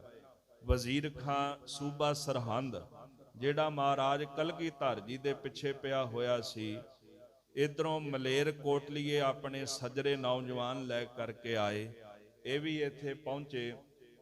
ਇੱਕ ਪਾਸੇ ਰਾਜਾ ਭੀਮ ਚੰਦ, ਦੂਜੇ ਪਾਸੇ ਸ਼ਾਹੀ ਫੌਜ, ਇਹ ਸਾਰੀਆਂ ਫੌਜਾਂ ਇਕੱਠੀਆਂ ਹੋਈਆਂ, ਚਮਕੌਰ ਦੀ ਗੜ੍ਹੀ ਨੂੰ ਘੇਰਾ ਪਿਆ। ਇਹਨਾਂ ਇੱਕ ਸ਼ਬਦ ਆਖਿਆ ਕਿ ਜੇ ਅਸੀਂ ਇੱਕ ਇੱਕ ਮੁੱਠ ਰੇਤ ਦੀ ਭਰ ਕੇ ਚਮਕੌਰ ਦੀ ਗੜ੍ਹੀ ਵਿੱਚ ਵੀ ਪਾ ਦਈਏ ਤੇ ਇਹ ਚਮਕੌਰ ਦੀ ਗੜ੍ਹੀ ਅਸੀਂ ਰੇਤ ਦੇ ਨਾਲ ਦੱਬ ਦਿਆਂਗੇ। ਤੇ ਜਦੋਂ ਅੰਦਰੋਂ ਤੀਰਾਂ ਦੀ ਗੋਲੀਆਂ ਦੀ ਵਿਛਾੜ ਹੋਈ ਤੇ ਅੰਦਾਜ਼ਾ ਇਹਨਾਂ ਨੂੰ ਵੀ ਹੋ ਗਿਆ ਵੀ ਸਿੰਘਾਂ ਦੀ ਗਿਣਤੀ ਬਹੁਤ ਜ਼ਿਆਦੀ ਹੈ ਔਰ ਇਹਨਾਂ ਨੇ ਸਾਡੇ ਨਾਲ ਜੰਗ ਕਰਨਾ। ਕੋਈ ਡਰਦਾ ਮਾਰਾ ਨੇੜੇ ਨਹੀਂ ਸੀ ਆਉਂਦਾ ਗੜ੍ਹੀ ਤੇ, ਕਿਉਂਕਿ ਗੜ੍ਹੀ ਉੱਚੀ ਜਗ੍ਹਾ ਤੇ ਸੀ, ਤੁਰਕ ਨੀਵੀਂ ਥਾਂ ਤੇ ਸਨ। ਜਦੋਂ ਤੀਰਾਂ ਦੀ ਤੇ ਗੋਲੀਆਂ ਦੀ ਵਿਛਾੜ ਹੋਈ ਤੇ ਤੁਰਕ ਪਿਛਾਂ ਨੂੰ ਭੱਜ ਉੱਠੇ। ਫਿਰ ਇਹਨਾਂ ਨੇ ਸੋਚਿਆ ਵੀ ਕਿਉਂ ਨਾ ਇੱਕ ਵਾਰੀ ਆਪਾਂ ਪੌੜੀਆਂ ਲਾ ਕੇ ਉੱਪਰ ਜਾ ਚੜੀਏ ਤੇ ਗੜ੍ਹੀ ਦੇ ਅੰਦਰ ਵੜ ਕੇ ਸਿੰਘਾਂ ਨੂੰ ਮਾਰ ਦਈਏ ਤੇ ਗੁਰੂ ਗੋਬਿੰਦ ਸਿੰਘ ਜੀ ਨੂੰ ਗ੍ਰਿਫਤਾਰ ਕਰ ਲਈਏ। ਸਭ ਤੋਂ ਪਹਿਲਾਂ ਸਾਧ ਸੰਗਤ ਜੀ ਨਾਹਰ ਖਾਂ ਜਿਹੜਾ ਪੌੜੀ ਲੈ ਕੇ ਆਇਆ, ਲਿਆ ਕੇ ਉਹਨੇ ਪੌੜੀ ਜਦੋਂ ਲਾਈ ਤੇ ਉੱਪਰ ਚੜ ਗਿਆ। ਮਹਾਰਾਜ ਗੁਰੂ ਗੋਬਿੰਦ ਸਿੰਘ ਸਾਹਿਬ ਸੱਚੇ ਪਾਤਸ਼ਾਹ ਵੇਖਦੇ ਪਏ ਸਨ। ਜਫਰਨਾਮੇ ਵਿੱਚ ਵੀ ਜਿਹਦਾ ਗਰੀਬ ਨਵਾਜ ਸੱਚੇ ਪਾਤਸ਼ਾਹ ਨੇ ਜ਼ਿਕਰ ਕੀਤਾ ਹੈ। ਨਾਹਰ ਖਾਂ ਪੌੜੀ ਲਾ ਕੇ ਜਦੋਂ ਉੱਤੇ ਦੀ ਹੋਇਆ, ਪਹਿਲਾਂ ਤਾਂ ਉਹਦੀ ਖੋਪੜੀ ਦਿਸੀ ਮਹਾਰਾਜ ਨੂੰ। ਜਦੋਂ ਉਹਨੇ ਅੱਖਾਂ ਉੱਪਰ ਕੀਤੀਆਂ ਤੇ ਗੁਰੂ ਕਲਗੀਧਰ ਜੀ ਨੇ ਉੱਪਰਲੇ ਪਾਸਿਓਂ ਤੀਰ ਮਾਰਿਆ, ਅੱਖਾਂ ਦੇ ਵਿੱਚੋਂ ਕੱਢਦਾ ਹੋਇਆ ਨਿਕਲਦਾ ਹੋਇਆ ਤੀਰ ਇਹਦੀ ਗਰਦਨ ਪਾਰ ਕਰ ਗਿਆ। ਨਾਹਰ ਖਾਂ ਉਲਟ ਕੇ ਧਰਤੀ ਤੇ ਜਾ ਡਿੱਗਿਆ। ਇਹਦੇ ਪਿੱਛੇ ਪਿੱਛੇ ਜਿਹੜਾ ਗਨੀ ਖਾਂ ਸੀ ਉਹ ਕਹਿੰਦਾ ਮੈਂ ਜਾਣਾ ਆ। ਗਨੀ ਖਾਂ ਪਿੱਛੇ ਚੜ ਗਿਆ। ਪੌੜੀ ਤੇ ਜਦੋਂ ਚੜਿਆ ਤੇ ਇਹਨੇ ਖੋਪੜੀ ਉੱਪਰ ਕੀਤੀ ਤੇ ਉੱਪਰ ਮਹਾਰਾਜ ਕਲਗੀਧਰ ਜੀ ਖਲੋਤੇ ਸਨ। ਸਤਿਗੁਰਾਂ ਨੇ ਲੈ ਕੇ ਗੁਰਜ ਇਹਦੇ ਸਿਰ ਦੇ ਵਿੱਚ ਮਾਰੀ ਤੇ ਇਹਦਾ ਸਿਰ ਫੋੜ ਦਿੱਤਾ। ਇਹਨਾਂ ਦੇ ਨਾਲ ਤੀਸਰਾ ਸੀ ਜਿਹਨੂੰ ਖਵਾਜਾ ਮਹਿਦੂਦ ਕਹਿੰਦੇ ਸਨ, ਜਿਸ ਨੂੰ ਕਲਗੀਧਰ ਜੀ ਨੇ ਖਵਾਜਾ ਮਰਦੂਦ ਲਿਖਿਆ ਹੈ। ਸਾਧ ਸੰਗਤ ਜੀ ਜਦੋਂ ਇਹਨੇ ਨਾਹਰ ਖਾਂ ਤੇ ਗਨੀ ਖਾਂ ਦਾ ਹਾਲ ਵੇਖਿਆ ਤੇ ਜਿਹੜਾ ਖਵਾਜਾ ਮਰਦੂਦ ਸੀ ਨਾ, ਉਹ ਡਰਦਾ ਮਾਰਾ ਕੰਧ ਦੇ ਓਟ ਲੈ ਕਰਕੇ ਹੇਠਾਂ ਬਹਿ ਗਿਆ, ਲੁਕ ਗਿਆ। ਉਹਨੇ ਸੋਚਿਆ ਕਿ ਜੇ ਮੈਂ ਅੱਗੇ ਵਧਾਂਗਾ ਮੇਰਾ ਵੀ ਇਹ ਹਾਲ ਹੋ ਜਾਵੇਗਾ। ਮਹਾਰਾਜ ਕਲਗੀਧਰ ਜੀ ਜਫਰਨਾਮੇ ਵਿੱਚ ਵੀ ਲਿਖਦੇ ਨੇ ਕਿ ਉਹ ਗਿੱਧੀ ਬਣ ਗਿਆ ਖਵਾਜਾ ਮਰਦੂਦ। ਜੇ ਕਿਤੇ ਉਹ ਵੀ ਉੱਪਰ ਚੜ ਆਉਂਦਾ, ਸਾਹਮਣੇ ਆਉਂਦਾ, ਇੱਕ ਤੀਰ ਉਹਨੂੰ ਵੀ ਬਖਸ਼ ਦਿੰਦੇ, ਕਿਉਂਕਿ ਜਿਨ੍ਹਾਂ ਨੂੰ ਕਲਗੀਧਰ ਜੀ ਨੇ ਆਪਣਾ ਤੀਰ ਬਖਸ਼ਿਆ ਉਹਨਾਂ ਦਾ ਭਲਾ ਕਰ ਦਿੱਤਾ। ਸਤਿਗੁਰੂ ਕਹਿੰਦੇ ਉਹ ਗਿੱਧੀ ਬਣ ਗਿਆ, ਲੁਕ ਗਿਆ, ਆਪਣੀ ਕੁੱਲ ਨੂੰ ਕਲੰਕ ਲਾ ਗਿਆ, ਯੋਧਿਆਂ ਦੀ ਕੁੱਲ ਨੂੰ ਕਲੰਕ ਲਾ ਗਿਆ ਤੇ ਗਿੱਧੀ ਬਣ ਕੇ ਦੀਵਾਰ ਦੇ ਓਟ ਆਸਰੇ ਲੁਕਾ ਰਿਹਾ ਫੌਜਾਂ ਲੈ ਕੇ। ਸਾਧ ਸੰਗਤ ਜੀ ਮਹਾਰਾਜ ਕਲਗੀਧਰ ਜੀ ਦੀਆਂ ਫੌਜਾਂ ਅੰਦਰੋਂ ਜੰਗ ਕਰਦੀਆਂ ਰਹੀਆਂ। ਜਦੋਂ ਗੋਲੀ ਸਿੱਕਾ ਬਰੂਦ ਹੌਲੀ ਹੌਲੀ ਮੁੱਕਣ ਲੱਗਾ, ਸਤਿਗੁਰੂ ਸਿੰਘਾਂ ਨੂੰ ਕਹਿਣ ਲੱਗੇ, ਸਿੰਘੋ ਇਹਦੇ ਨਾਲੋਂ ਪਹਿਲਾਂ ਤੁਰਕ ਦਰਵਾਜ਼ਾ ਤੋੜ ਕੇ ਅੰਦਰ ਆਉਣ। ਚੰਗੀ ਗੱਲ ਇਹ ਹੈ ਵੀ ਜਥੇ ਬਣਾ ਕੇ ਬਾਹਰ ਜਾ ਕੇ ਮੈਦਾਨੇ ਜੰਗ ਵਿੱਚ ਜੂਝੋ। ਕਈ ਵਿਦਵਾਨਾਂ ਨੇ ਜ਼ਿਕਰ ਕੀਤਾ 5 ਸਿੰਘਾਂ ਦਾ, ਕਈ ਵਿਦਵਾਨ ਜ਼ਿਕਰ ਕਰਦੇ ਨੇ 8 ਸਿੰਘਾਂ ਦਾ, ਕਿ ਸਤਿਗੁਰੂ ਕਲਗੀਧਰ ਜੀ ਨੇ 5 ਜਾਂ 8 ਸਿੰਘਾਂ ਦੇ ਜਥਿਆਂ ਨੂੰ ਚਮਕੌਰ ਦੀ ਗੜ੍ਹੀ ਦੇ ਵਿੱਚੋਂ ਬਾਹਰ ਕੱਢਿਆ। ਗੁਰੂ ਕੇ ਪਿਆਰੇ ਲਾਲ ਸ਼ਸਤਰ ਲੈ ਕੇ ਮੈਦਾਨੇ ਜੰਗ ਵਿੱਚ ਜੂਝਦੇ ਨੇ। ਪਹਿਲਾ ਗਿਆ ਹੋਇਆ ਜਥਾ ਸ਼ਹਾਦਤ ਦਾ ਜਾਮ ਪ੍ਰਾਪਤ ਕਰ ਗਿਆ, ਜਿਹਦੇ ਵਿੱਚ ਪਿਆਰੇ ਬਾਬਾ ਹਿੰਮਤ ਸਿੰਘ ਜੀ ਸਨ, ਜਿਨ੍ਹਾਂ ਨੇ ਪਹਿਲੇ ਜਥੇ ਦੀ ਅਗਵਾਈ ਕੀਤੀ। ਚਮਕੌਰ ਦੀ ਧਰਤੀ ਤੇ ਬਾਬਾ ਭਾਈ ਹਿੰਮਤ ਸਿੰਘ ਜੀ ਨਾਲ ਦੇ ਸਿੰਘਾਂ ਦੇ ਸਮੇਤ ਸ਼ਹਾਦਤ ਦਾ ਜਾਮ ਪੀ ਗਏ। ਫਿਰ ਦੂਸਰਾ ਜਥਾ ਗਿਆ, ਉਹਨਾਂ ਨੇ ਸ਼ਹਾਦਤ ਦਾ ਜਾਮ ਪੀਤਾ। ਜਦੋਂ ਤੀਜਾ ਜਥਾ ਜਾ ਕੇ ਸ਼ਹਾਦਤ ਦਾ ਜਾਮ ਪੀਂਦਾ ਹੈ ਤੇ ਸਤਿਗੁਰੂ ਕਲਗੀਧਰ ਗੁਰੂ ਗੋਬਿੰਦ ਸਿੰਘ ਸਾਹਿਬ ਗਰੀਬ ਨਵਾਜ ਜੀ ਦੇ ਵੱਡੇ ਸਾਹਿਬਜ਼ਾਦੇ ਬਾਬਾ ਅਜੀਤ ਸਿੰਘ ਜੀ ਸਤਿਗੁਰਾਂ ਦੇ ਸਾਹਮਣੇ ਆ ਕਰਕੇ ਖਲੋ ਗਏ। ਹੇ ਗਰੀਬ ਨਵਾਜ ਸੱਚੇ ਪਾਤਸ਼ਾਹ, ਬਾਹਰ ਜੰਗ ਹੋ ਰਹੇ ਹੈ, ਮੈਦਾਨੇ ਜੰਗ ਨੂੰ ਵੇਖ ਕਰਕੇ ਮੇਰੇ ਅੰਦਰ ਵੀ ਬੜਾ ਚਾਉ ਪੈਦਾ ਹੋ ਰਿਹਾ ਹੈ ਕਿ ਮੈਂ ਵੀ ਜਾ ਕੇ ਮੈਦਾਨੇ ਜੰਗ ਵਿੱਚ ਜੂਝਾਂ।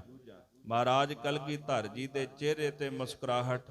ਸਤਿਗੁਰੂ ਜੀ ਕਹਿਣ ਲੱਗੇ, ਪੁੱਤਰ ਤੁਸੀਂ ਆਪ ਚੱਲ ਕੇ ਆਏ ਹੋ, ਸਾਨੂੰ ਬੜੀ ਖੁਸ਼ੀ ਹੈ। ਭਾਈ ਦਇਆ ਸਿੰਘ ਕਹਿੰਦੇ, ਮਹਾਰਾਜ ਆਪਣੇ ਫਰਜ਼ੰਦ ਆਪਣੇ ਸਾਹਿਬਜ਼ਾਦੇ ਇਹਨਾਂ ਨੂੰ ਆਪ ਜੀ ਕਿਲੇ ਦੇ ਅੰਦਰ ਰੱਖੋ, ਇਹਨਾਂ ਨੂੰ ਜੰਗ ਕਰਨ ਵਾਸਤੇ ਨਾ ਭੇਜੋ। ਪਾਤਸ਼ਾਹ ਕਹਿੰਦੇ ਭਾਈ ਦਇਆ ਸਿੰਘ ਜੀ, ਮੈਂ ਨਹੀਂ ਇਹਨਾਂ ਨੂੰ ਆਖਿਆ, ਇਹ ਆਪ ਖੁਦ ਆਏ ਨੇ।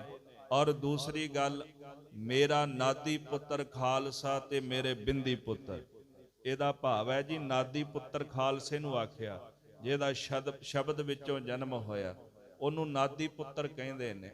ਬਿੰਦੀ ਪੁੱਤਰ ਜਿਹੜੀ ਸੰਤਾਨ ਹੁੰਦੀ ਹੈ ਮਨੁੱਖ ਦੀ ਆਪਣੀ, ਉਹਨੂੰ ਬਿੰਦੀ ਪੁੱਤਰ ਕਹਿੰਦੇ ਨੇ। ਮਹਾਰਾਜ ਕਹਿੰਦੇ ਮੈਂ ਨਾਦੀ ਪੁੱਤਰ ਤੇ ਬਿੰਦੀ ਪੁੱਤਰਾਂ ਵਿੱਚ ਕਦੇ ਫਰਕ ਨਹੀਂ ਸਮਝਿਆ। ਮੇਰੇ ਸਾਹਿਬਜ਼ਾਦੇ ਭਾਵੇਂ ਇਸ ਗੜੀ ਅੰਦਰ ਜਿੰਨੇ ਵੀ ਸਿੰਘ ਨੇ ਸਭ ਮੇਰੇ ਵਾਸਤੇ ਇੱਕੋ ਰੂਪ ਹਨ। ਬਾਬਾ ਅਜੀਤ ਸਿੰਘ ਨੂੰ ਸਤਿਗੁਰੂ ਜੀ ਨੇ ਆਪਣਾ ਕਬਰ ਕੱਸੇ ਦਾ ਸ਼ਸਤਰ ਦਿੱਤਾ। ਬਾਬਾ ਅਜੀਤ ਸਿੰਘ ਜੀ ਸਿੰਘਾਂ ਨੂੰ ਨਾਲ ਲੈ ਕੇ ਜਦੋਂ ਮੈਦਾਨੇ ਜੰਗ ਵਿੱਚੋਂ ਨਿਕਲੇ, ਸਿੰਘ ਕਿਲੇ ਵਿੱਚੋਂ ਨਿਕਲਿਆ, ਜਾਂ ਪਹੁੰਚਿਆ ਵਿੱਚ ਮੈਦਾਨ, ਉਹਦੀ ਚੰਡੀ ਲਿਸ਼ਕਾ ਮਾਰਦੀ ਜਿਉਂ ਬਿਜਲੀ ਵਿੱਚ ਅਸਮਾਨ, ਉਹਦੇ ਤੋਂ ਵੈਰੀ ਥਰ ਥਰ ਕੰਬਦੇ। ਸਾਧ ਸੰਗਤ ਜਦੋਂ ਬਾਬਾ ਅਜੀਤ ਸਿੰਘ ਜੀ ਬਾਹਰ ਨਿਕਲੇ ਤੇ ਉਹਨਾਂ ਦੀ ਤਲਵਾਰ ਮੈਦਾਨੇ ਜੰਗ ਵਿੱਚ ਇਉਂ ਚਮਕਣ ਲੱਗੀ ਜਿਵੇਂ ਆਕਾਸ਼ ਦੇ ਵਿੱਚ ਬਿਜਲੀ ਚਮਕਦੀ ਹੈ। ਵੈਰੀ ਥਰ ਥਰ ਕੰਬਣ ਲੱਗੇ। ਬਾਬਾ ਅਜੀਤ ਸਿੰਘ ਜੀ ਜੰਗ ਕਰਦਿਆਂ ਕਰਦਿਆਂ ਅੱਗੇ ਪਹੁੰਚਦੇ ਨੇ। ਹੱਥ ਦੇ ਵਿੱਚ ਨੇਜਾ ਹੈ, ਵੈਰੀਆਂ ਨੂੰ ਨੇਜੇ ਵਿੱਚ ਪਰੋਂਦੇ ਨੇ। ਇੱਕ ਤੁਰਕ ਦੀ ਛਾਤੀ ਵਿੱਚ ਨੇਜਾ ਮਾਰਿਆ ਤੇ ਨੇਜਾ ਵਿੱਚੇ ਟੁੱਟ ਗਿਆ। ਹੱਥ ਦੇ ਵਿੱਚ ਕੇਵਲ ਨੇਜੇ ਦਾ ਜਿਹੜਾ ਡੰਡਾ ਸੀ ਉਹ ਰਹਿ ਗਿਆ। ਬਾਬਾ ਜੀ ਨੇ ਫਿਰ ਆਪਣੀ ਤਲਵਾਰ ਧੂ ਲਈ, ਤਲਵਾਰ ਦੇ ਨਾਲ ਲੜਨ ਲੱਗੇ। ਜੰਗ ਕਰਦਿਆਂ ਕਰਦਿਆਂ ਬਾਬਾ ਅਜੀਤ ਸਿੰਘ ਜੀ ਦੀ ਤਲਵਾਰ ਜਿਹੜੀ ਸੀ ਉਹ ਮੈਦਾਨੇ ਜੰਗ ਵਿੱਚ ਟੁੱਟ ਗਈ। ਚਾਰ ਚਫੇਰੇ ਤੋਂ ਦੁਸ਼ਮਣਾਂ ਨੇ ਘੇਰਾ ਪਾ ਲਿਆ। ਜਦੋਂ ਨਿਹੱਥੇ ਹੋ ਗਏ, ਤੀਰ ਵੀ ਖਤਮ ਹੋ ਗਏ, ਬਰਛਾ ਵੀ ਨੇਜਾ ਵੀ ਟੁੱਟ ਗਿਆ। ਉਸ ਤੋਂ ਬਾਅਦ ਤਲਵਾਰ ਟੁੱਟ ਗਈ ਜੰਗ ਕਰਦਿਆਂ, ਤੇ ਬਾਬਾ ਅਜੀਤ ਸਿੰਘ ਜੀ ਉੱਪਰ ਚਾਰ ਚਫੇਰੇ ਤੋਂ ਵੈਰੀ ਨੇ ਹਮਲਾ ਕਰ ਦਿੱਤਾ ਤੇ ਸ਼ਹਾਦਤ ਦਾ ਜਾਮ ਪ੍ਰਾਪਤ ਕਰਕੇ ਧਰਤੀ ਤੇ ਜਾ ਡਿੱਗੇ। ਸੂਰਾ ਸੋ ਪਹਿਚਾਨੀਐ, ਲਰੇ ਦੀਨ ਕੇ ਹੇਤ, ਪੁਰਜਾ ਪੁਰਜਾ ਕੱਟ ਮਰੈ, ਕਬਹੂ ਨਾ ਛਾੜੈ ਖੇਤ। ਮਹਾਰਾਜ ਕਲਗੀਧਰ ਜੀ ਦੇ ਵੱਡੇ ਸਾਹਿਬਜ਼ਾਦੇ ਨੇ ਸ਼ਹਾਦਤ ਦਾ ਜਾਮ ਪੀਤਾ। ਜਿਨ੍ਹਾਂ ਨੇ ਆਖਿਆ ਸੀ ਪਿਤਾ ਜੀ ਨਾਮ ਕਾ ਅਜੀਤ ਹੂੰ, जीता हूं ना जाऊंगा, जीता हूं मगर हार के जीता नहीं आऊंगा। उन्होंने आख्या मेरा नाम अजीत है, मैं कदे भी मैदाने जंग विच किसे कोलों जितया नहीं जावांगा। मैं जिउंदा तां हां पर मगर मैदाने जंग विचों कदे जिउंदा नहीं आवांगा, क्योंकि सूरमा दो हालातां विच मुड़दा है। एक हालात जदों जंग जित लैंदा ते दूसरे हालात जदों जंग विच शहादत प्राप्त कर लैंदा है। शहीद हो के ही मुड़दा है मैदाने जंग अंदर।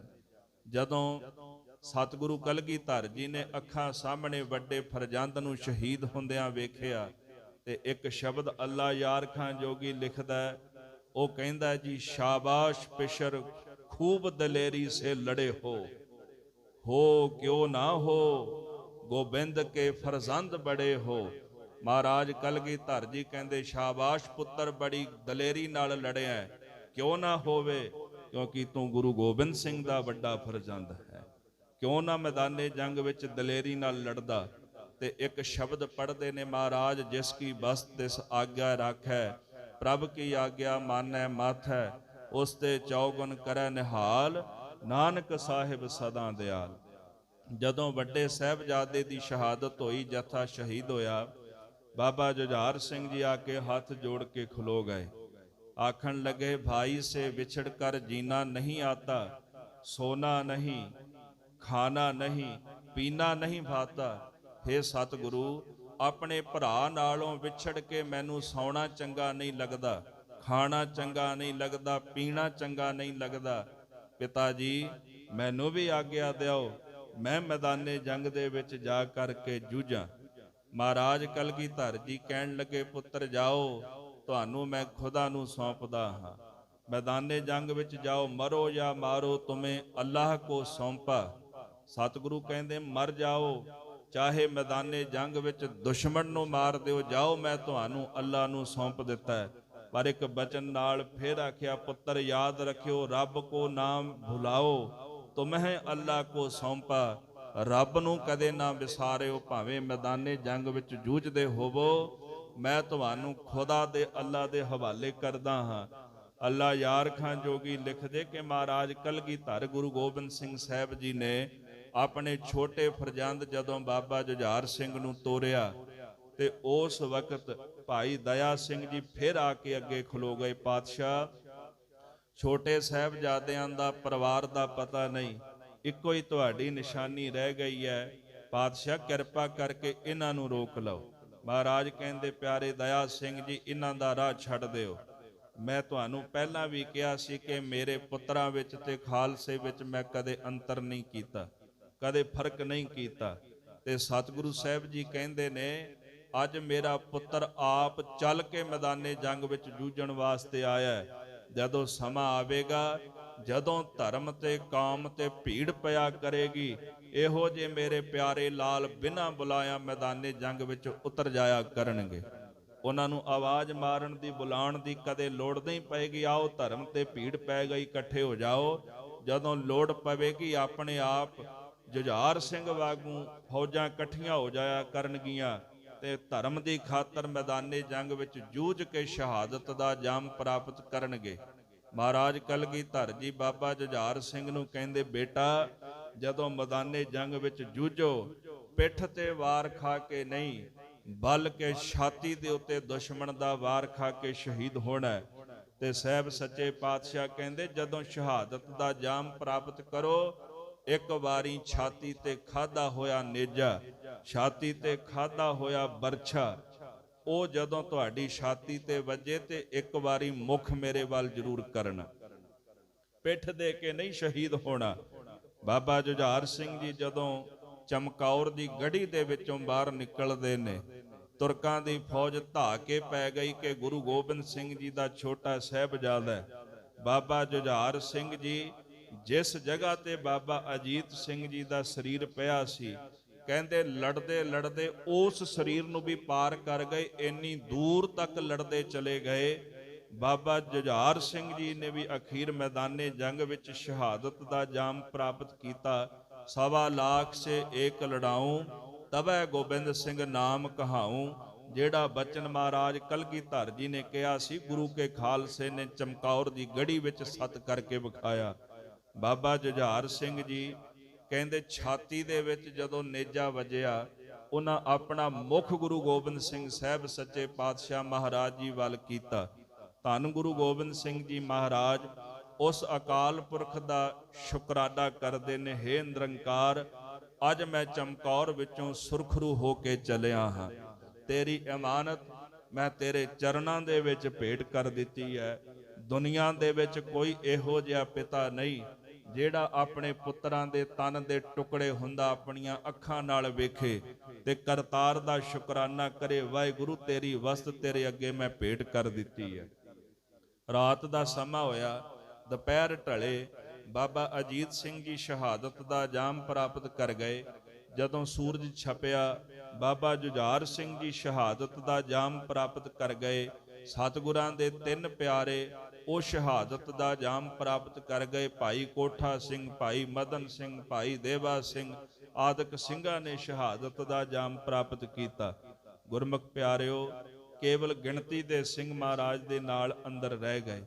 ਸਤਿਗੁਰੂ ਕਲਗੀਧਰ ਜੀ ਬੜੇ ਰੋਹ ਦੇ ਵਿੱਚ ਆਏ, ਕਮਾਨ ਦੇ ਵਿੱਚ ਤੀਰ ਜੋੜਿਆ ਤੇ ਸਤਿਗੁਰਾਂ ਨੇ ਤੀਰ ਚਲਾਇਆ। ਭਾਈ ਸੰਤੋਖ ਸਿੰਘ ਲਿਖਦੇ ਕਿ ਇੱਕ ਇੱਕ ਤੀਰ 10 ਲੱਖ ਵੈਰੀ ਨੂੰ ਵਿੰਨ੍ਹਦਾ ਸੀ। 9 ਟੰਕੇ ਕਮਾਨ ਵਿੱਚੋਂ ਨਿਕਲਿਆ ਹੋਇਆ ਤੀਰ ਇੰਨੀ ਤੇਜ਼ੀ ਨਾਲ ਨਿਕਲਦਾ ਹੈ, ਹਵਾ ਦੇ ਨਾਲੋਂ ਵੀ ਤਿੱਖਾ ਉਹਦਾ ਵੇਗ ਹੁੰਦਾ ਹੈ। ਮਹਾਰਾਜ ਨੇ 5 ਤੀਰ ਚਲਾਏ ਚਮਕੌਰ ਦੀ ਗੜੀ ਦੇ ਅੰਦਰ। ਭਾਈ ਦਇਆ ਸਿੰਘ ਜੀ ਨੂੰ ਕਹਿਣ ਲੱਗੇ, ਭਾਈ ਦਇਆ ਸਿੰਘ, ਅਸਾਂ ਵੀ ਇੱਥੇ ਸ਼ਹਾਦਤ ਦਾ ਜਾਮ ਪੀ ਲੈਣਾ ਹੈ, ਤੁਸੀਂ ਇੱਥੋਂ ਚਲੇ ਜਾਓ। ਭਾਈ ਦਇਆ ਸਿੰਘ ਜੀ ਸਾਹਮਣੇ ਖਲੋ ਗਏ। ਗਰੀਬ ਨਵਾਜ, ਸਾਡੀ ਬੇਨਤੀ ਹੈ ਕਿ ਆਪ ਜੀ ਚਮਕੌਰ ਦੀ ਗੜੀ ਛੱਡ ਜਾਓ। ਸਤ ਸੰਗਤ ਜੀ, ਸਤਿਗੁਰੂ ਕਹਿੰਦੇ, ਨਹੀਂ, ਮੈਂ ਚਮਕੌਰ ਦੀ ਗੜੀ ਛੱਡਾਂਗਾ ਤੇ ਲੋਕ ਕੱਲ ਨੂੰ ਕੀ ਆਖਣਗੇ। ਕਹਿੰਦੇ, ਮਹਾਰਾਜ ਤੁਹਾਨੂੰ ਪੰਥ ਹੁਕਮ ਕਰਦਾ ਹੈ। 5 ਸਿੰਘ ਆ ਕੇ ਮਹਾਰਾਜ ਨੂੰ ਬੇਨਤੀ ਕਰਦੇ ਨੇ, ਤੁਸੀਂ ਚਮਕੌਰ ਦੀ ਗੜੀ ਛੱਡੋ।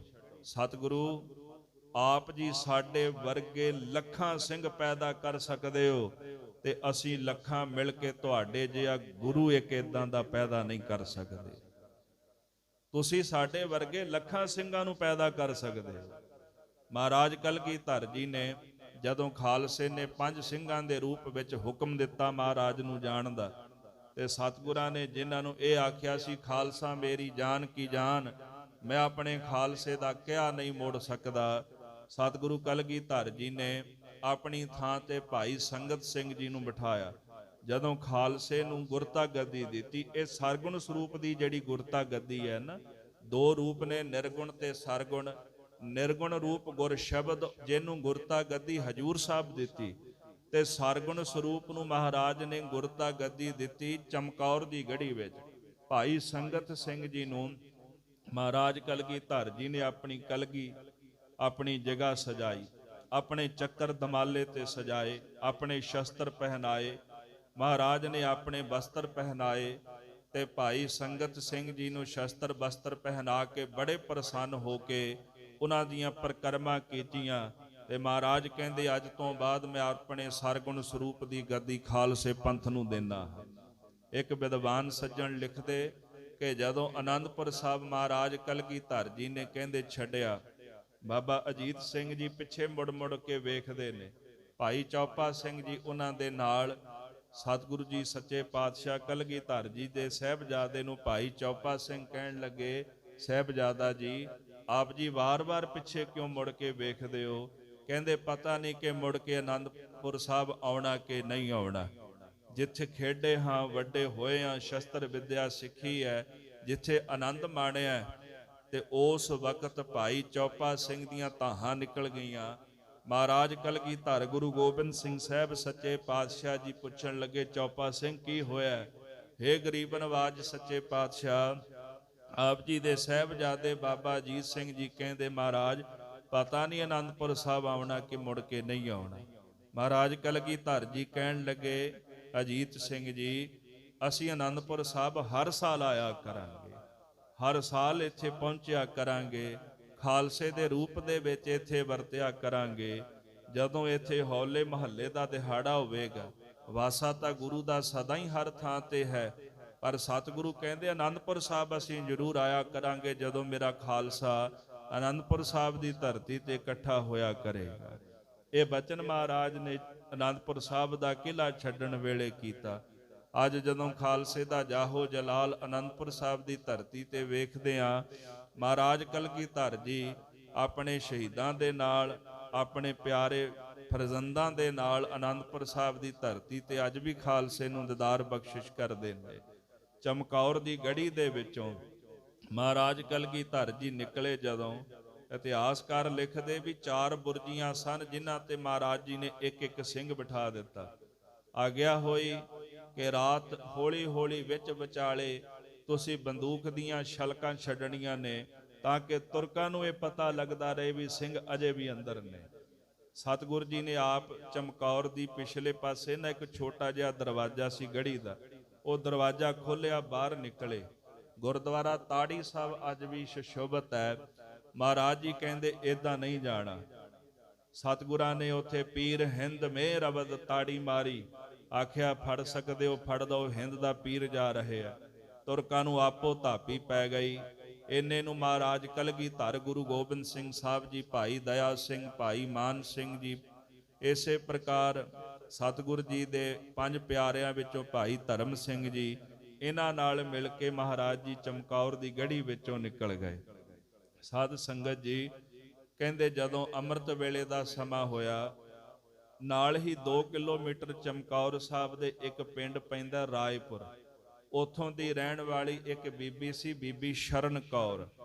ਬੀਬੀ ਸ਼ਰਨ ਕੌਰ ਜਦੋਂ ਉਹਨਾਂ ਨੂੰ ਪਤਾ ਲੱਗਿਆ ਵੀ ਚਮਕੌਰ ਸਾਹਿਬ ਦਾ ਜੰਗ ਹੋਇਆ, ਤੇ ਬੀਬੀ ਸ਼ਰਨ ਕੌਰ ਅੰਮ੍ਰਿਤ ਵੇਲੇ ਇੱਥੇ ਆਣ ਪਹੁੰਚੇ, ਤੇ ਉਹਨਾਂ ਨੇ 5 ਜਿਹੜੇ ਸਤਿਗੁਰਾਂ ਦੇ ਸਿੰਘ ਸ਼ਹੀਦ ਹੋਏ ਸਨ, ਉਹਨਾਂ ਦੇ ਸਰੀਰ ਢੂੰਡਣੇ ਸ਼ੁਰੂ ਕਰ ਦਿੱਤੇ। ਰਾਤੋਂ ਰਾਤ ਸਰੀਰ ਢੂੰਡਦੇ ਨੇ, ਸਰੀਰ ਢੂੰਡ ਕੇ ਕਰੀਬਨ 15 ਕੇ ਸਰੀਰ ਉਹਨਾਂ ਨੂੰ ਲੱਭੇ ਸਨ ਬੀਬੀ ਸ਼ਰਨ ਕੌਰ ਨੂੰ, ਕਿਉਂਕਿ ਇੱਕ ਤੁਰਕ ਵੀ ਉੱਥੇ ਮਰੇ ਪਏ ਸਨ, ਤੇ ਸਿੰਘਾਂ ਦੇ ਸਰੀਰ ਉਹਨਾਂ ਦੇ ਹੇਠਾਂ ਆਏ ਸਨ।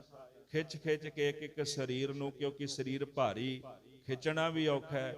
ਮੈਦਾਨੇ ਜੰਗ ਵਿੱਚੋਂ ਦੂਰ ਦੂਰ ਤੋਂ ਉਹਨਾਂ ਨੇ ਸਰੀਰ ਖਿੱਚ ਕੇ ਇੱਕ ਜਗ੍ਹਾ ਤੇ ਇਕੱਠੇ ਕੀਤੇ, ਤੇ ਕਹਿੰਦੇ ਕੋਲ ਬੈਠੀ ਹੋਈ ਬੀਬੀ ਨੇ ਜਪਜੀ ਸਾਹਿਬ ਦਾ ਪਾਠ ਕੀਤਾ ਤੇ ਕੀਰਤਨ ਸੋਹਲੇ ਦਾ ਪਾਠ ਕਰ ਰਹੇ ਸਨ, ਤੇ ਉਹਨਾਂ ਨੇ ਲਾਂਬੂ ਲਾਇਆ, ਚਿਖਾ ਨੂੰ ਅਗਨ ਦਿੱਤੀ, ਤੇ ਇਕੱਠੀ ਇੱਕ ਜਗ੍ਹਾ ਤੇ ਹੀ ਸਿੰਘਾਂ ਦੀ ਚਿਖਾ ਬਣਾ ਕੇ ਸੰਸਕਾਰ ਕਰ ਦਿੱਤਾ। ਜਦੋਂ ਉੱਚੀ ਉੱਚੀ ਲਾਟਾਂ ਉੱਠਣ ਲੱਗੀਆਂ ਤੇ ਤੁਰਕ ਦੌੜ ਕੇ ਆਏ ਕਿ ਇਹ ਕੀ ਹੈ। ਜਦੋਂ ਕੋਲ ਪਹੁੰਚੇ ਉਹਨਾਂ ਕੀ ਵੇਖਿਆ ਵੀ ਇੱਕ ਬੀਬੀ ਉੱਥੇ ਬੈਠੀ ਪਾਠ ਕਰ ਰਹੀ ਸੀ ਕੀਰਤਨ ਸੋਹਲੇ ਦਾ। ਬੀਬੀ ਸ਼ਰਨ ਕੌਰ ਨੇ ਵੇਖਿਆ, ਤੁਰਕ ਆ ਗਏ, ਉਹਨੇ ਕੱਢ ਕੇ ਤੇਗ ਤੇ ਉਹਨਾਂ ਨਾਲ ਜੰਗ ਕੀਤਾ, ਤੇ ਸਾਧ ਸੰਗਤ ਜੀ ਕਈ ਤੁਰਕ ਪਾਰ ਬੁਲਾ ਦਿੱਤੇ। ਅਖੀਰ ਕਹਿੰਦੇ ਜ਼ਖਮੀ ਹੋ ਗਈ, ਤੇ ਤੁਰਕਾਂ ਨੇ ਜ਼ਖਮੀ ਬੀਬੀ ਸ਼ਰਨ ਕੌਰ ਚੁੱਕ ਕੇ ਉਹ ਸਿੰਘਾਂ ਦੀ ਚਿਖਾ ਵਿੱਚ ਸੁੱਟ ਦਿੱਤੀ। ਇੱਥੇ ਫਿਰ ਦੋ ਸਿੱਖ ਫਿਰ ਆਏ, ਭਾਈ ਰਾਮਾ ਜੀ ਤੇ ਭਾਈ ਤਲੋਕਾ ਜੀ। ਇਹਨਾਂ ਨੂੰ ਜਦੋਂ ਪਤਾ ਲੱਗਿਆ, ਇਹ ਆਨੰਦਪੁਰ ਸਾਹਿਬ ਆਏ ਸਨ। ਆਨੰਦਪੁਰ ਸਾਹਿਬ ਤੋਂ ਚਲਦੇ ਚਲਦੇ ਫਿਰ ਇਹ ਚਮਕੌਰ ਸਾਹਿਬ ਪਹੁੰਚੇ। ਚਮਕੌਰ ਸਾਹਿਬ ਦੀ ਧਰਤੀ ਤੇ ਜਦੋਂ ਇਹਨਾਂ ਨਜ਼ਾਰਾ ਵੇਖਿਆ ਤੇ ਬੜੇ ਹੈਰਾਨ ਹੋ ਗਏ, ਭਾਈ ਰਾਮਾ ਤੇ ਭਾਈ ਤਲੋਕਾ। ਇਹਨਾਂ ਕੀ ਕੀਤਾ ਜੀ, ਸਰੀਰ ਦੇ ਉੱਪਰ ਫਟੇ ਪੁਰਾਣੇ ਕੱਪੜੇ ਪਾ ਲਏ, ਸਰੀਰ ਤੇ ਮਿੱਟੀ ਘੱਟਾ ਮਲ ਲਿਆ, ਕੇਸ ਖੋਲ ਲਏ। ਜਿਸ ਜਗ੍ਹਾ ਤੇ ਚਿਖਾ ਬਲਦੀ ਸੀ ਨਾ, ਉੱਥੇ ਆ ਕੇ ਨੱਚਣ ਲੱਗ ਪਏ, ਉੱਚੀ ਉੱਚੀ ਰੌਲਾ ਪਾਉਣ ਲੱਗ ਪਏ। ਇਤਿਹਾਸਕਾਰ ਲਿਖਦੇ ਨੇ, ਪੋਹ ਦੀਆਂ ਰਾਤਾਂ ਇੱਕ ਗ੍ਰੰਥ ਲਿਖਿਆ ਗਿਆ, ਉਹਦੇ ਵਿੱਚ ਜ਼ਿਕਰ ਆਉਂਦਾ ਹੈ ਭਾਈ ਰਾਮਾ ਤੇ ਤਲੋਕਾ ਜਦੋਂ ਨੱਚਦੇ ਤੇ ਤੁਰਕ ਦੌੜ ਕੇ ਆਏ ਵੀ ਕੌਣ ਨੇ। ਜਦੋਂ ਵੇਖਿਆ, ਉਹਨਾਂ ਵੇਖਿਆ ਵੀ ਇਹ ਤਾਂ ਪਾਗਲ ਨੇ, ਤੇ ਕਹਿੰਦੇ ਨੇ ਉਸ ਵਕਤ ਭਾਈ ਰਾਮਾ ਤੇ ਤਲੋਕਾ ਜੀ ਨੇ ਰਹਿੰਦੇ ਸਿੱਖ ਜਿਹੜੇ ਸਨ, ਉਹਨਾਂ ਦੇ ਸਰੀਰ ਇੱਕ ਜਗ੍ਹਾ ਤੇ ਇਕੱਠੇ ਕੀਤੇ, ਨਾਲੇ ਰੌਲਾ ਪਾਈ ਜਾਣ, ਨੱਚੀ ਜਾਣ, ਤੇ ਤੁਰ ਕੇ ਸਮਝਣ ਵੀ ਇਹ ਤਾਂ ਕੋਈ ਪਾਗਲ ਇੱਥੇ ਆਏ ਨੇ, ਤੇ ਸਿੰਘਾਂ ਦੇ ਸਰੀਰ ਇਕੱਠੇ ਕੀਤੇ। ਉਸ ਵਕਤ ਜਿਹੜੇ ਸਿੰਘਾਂ ਦੀ ਚਿਖਾ ਬਲਦੀ ਸੀ, ਤੁਰਕਾਂ ਨੇ ਉਹ ਵੀ ਠੰਡੀ ਕਰ ਦਿੱਤੀ ਸੀ ਵੀ ਇਹਨਾਂ ਦਾ ਸੰਸਕਾਰ ਪੂਰੀ ਤਰ੍ਹਾਂ ਨਾ ਹੋ ਸਕੇ। ਅੱਧਾ ਕੁ ਸਰੀਰ ਜਿਹੜਾ ਸੀ ਬੀਬੀ ਸ਼ਰਨ ਕੌਰ, ਉਹਦਾ ਸੰਸਕਾਰ ਹੋਇਆ, ਅੱਧੇ ਕੁ ਸਿੰਘਾਂ ਦਾ ਸੰਸਕਾਰ ਹੋਇਆ ਸੀ। ਇਹਨਾਂ ਨੇ ਬਾਕੀ ਸਿੰਘਾਂ ਦੇ ਸਰੀਰ ਇਕੱਤਰ ਕੀਤੇ, ਤੇ ਜਿਹੜਾ ਅੰਗੀਠਾ ਪਹਿਲਾਂ ਠੰਡਾ ਹੋ ਗਿਆ ਸੀ, ਉਹਦੇ ਵਿੱਚ ਹੋਰ ਲੱਕੜਾਂ ਸੁੱਟੀਆਂ, ਲੱਕੜਾਂ ਸੁੱਟ ਕੇ ਚਾਰ ਚਫੇਰੇ ਤੋਂ ਕਾਈ ਘਾਦਕ ਇਕੱਠਾ ਕਰਕੇ ਤੇ ਉਹ ਅੰਗੀਠਾ ਬਾਲਿਆ।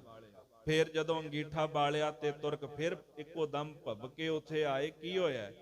ਫਿਰ ਵੇਖਿਆ, ਕਹਿੰਦੇ ਜਾਣ ਬੁੱਝ ਕੇ ਨਾ ਦੋਨੇ ਭਰਾ ਇੱਕ ਦੂਜੇ ਦੇ ਸਿਰ 'ਚ ਮਿੱਟੀ ਪਾਉਣ ਲੱਗੇ। ਤੁਰਕਾ ਫਿਰ ਸੋਚਿਆ ਵੀ ਕੋਈ ਪਾਗਲ ਨੇ ਇੱਥੇ ਇਕੱਠੇ ਹੋਏ ਨੇ। ਹੌਲੀ ਹੌਲੀ ਫਿਰ ਇਹਨਾਂ ਸਿੰਘਾਂ ਨੇ ਮਹਾਰਾਜ ਕਲਗੀਧਰ ਜੀ ਦੇ ਸਾਹਿਬਜ਼ਾਦਿਆਂ ਦਾ ਸਰੀਰ ਲੱਭਿਆ, ਬਾਬਾ ਅਜੀਤ ਸਿੰਘ ਜੀ ਤੇ ਬਾਬਾ ਜੁਝਾਰ ਸਿੰਘ ਜੀ, ਉਹਨਾਂ ਦਾ ਸਰੀਰ ਲੱਭ ਕੇ ਤੇ ਫਿਰ ਇੱਥੇ ਸੰਸਕਾਰ ਕੀਤਾ। ਤੇ ਗੁਰਮੁਖੋ ਜਿਹੜੀਆਂ ਅਸਥੀਆਂ ਸਨ, ਇਤਿਹਾਸਕਾਰ ਲਿਖਦੇ ਵੀ ਇੱਥੇ ਹੀ ਦੱਬ ਦਿੱਤੀਆਂ ਗਈਆਂ। ਬਾਅਦ ਵਿੱਚ ਇੱਕ ਰਈਸ ਹੋਏ ਨੇ ਭਾਈ ਹਰਦਿਆਲ ਸਿੰਘ ਜੀ, ਜਿਨ੍ਹਾਂ ਨੇ ਬਾਅਦ ਵਿੱਚ ਚਮਕੌਰ ਸਾਹਿਬ ਦੀ ਧਰਤੀ ਇਸ ਸਥਾਨ ਨੂੰ ਪ੍ਰਗਟ ਕੀਤਾ, ਤੇ ਸਿੰਘਾਂ ਦੀਆਂ ਜਿਹੜੀਆਂ ਅਸਥੀਆਂ ਨੇ ਅੱਜ ਵੀ ਉੱਥੇ ਮੌਜੂਦ ਨੇ। ਕਤਲਗੜ੍ਹ ਸਾਹਿਬ ਜਾਓ ਜੀ, ਜਿਹੜਾ ਥੜਾ ਬਣਿਆ ਜਿੱਥੇ ਮਹਾਰਾਜ ਦਾ ਪ੍ਰਕਾਸ਼ ਹੈ, ਅੱਜ ਵੀ ਉਹਨਾਂ ਸ਼ਹੀਦ ਸਿੰਘਾਂ ਦੀਆਂ ਅਸਥੀਆਂ ਉਸ ਥੜੇ ਦੇ ਹੇਠਲੇ ਪਾਸੇ ਮੌਜੂਦ ਨੇ। ਭਾਈ ਹਰਦਿਆਲ ਸਿੰਘ ਜੀ ਨੇ ਇਸ ਪਾਵਨ ਸਥਾਨ ਦੀ ਸੇਵਾ ਕਰਾਈ। ਭਾਈ ਰਾਮਾ ਤੇ ਤਲੋਕਾ ਬਾਅਦ ਵਿੱਚ ਸਤਿਗੁਰੂ ਕਲਗੀਧਰ ਗੁਰੂ ਗੋਬਿੰਦ ਸਿੰਘ ਸਾਹਿਬ ਗਰੀਬ ਨਵਾਜ਼ ਜੀ ਨੂੰ ਮਿਲਣ ਵਾਸਤੇ ਦਮਦਮਾ ਸਾਹਿਬ ਫਿਰ ਪਹੁੰਚੇ, ਦਰਸ਼ਨ ਕੀਤੇ। ਉੱਥੇ ਜਾ ਕੇ ਬੇਨਤੀ ਕੀਤੀ, ਪਾਤਸ਼ਾਹ ਆਪ ਜੀ ਦੇ ਜਿਹੜੇ ਲਾਡਲੇ, ਉਹਨਾਂ ਦੇ ਅਸੀਂ ਸਰੀਰਾਂ ਦੇ ਸੰਸਕਾਰ ਕਰਕੇ ਆਏ ਹਾਂ। ਮਹਾਰਾਜ ਜੀ ਉੱਥੇ ਤੁਰਕਾਂ ਨੂੰ ਕਹਿੰਦੇ ਸਰੀਰ ਨਹੀਂ ਦਿਸਿਆ ਸਾਹਿਬਜ਼ਾਦਿਆਂ ਦਾ। ਭਾਈ ਸੰਤੋਖ ਸਿੰਘ ਜੀ ਨੇ ਵੀ ਇਹਦਾ ਜ਼ਿਕਰ ਕੀਤਾ ਵੀ ਕਿਤੇ ਉਹ ਸਾਹਿਬਜ਼ਾਦਿਆਂ ਦਾ ਸੀਸ ਧੜ ਨਾਲੋਂ ਅਲੱਗ ਕਰਕੇ ਕਿਤੇ ਸਰੀਰ ਦੀ ਬੇਅਦਬੀ ਨਾ ਕਰਨ। ਕਹਿੰਦੇ ਕੇਵਲ ਭਾਈ ਰਾਮਾ ਤੇ ਤਲੋਕਾ ਉਹਨਾਂ ਨੂੰ ਸਰੀਰ ਨਜ਼ਰ ਆਇਆ ਸਾਹਿਬਜ਼ਾਦਿਆਂ ਦਾ।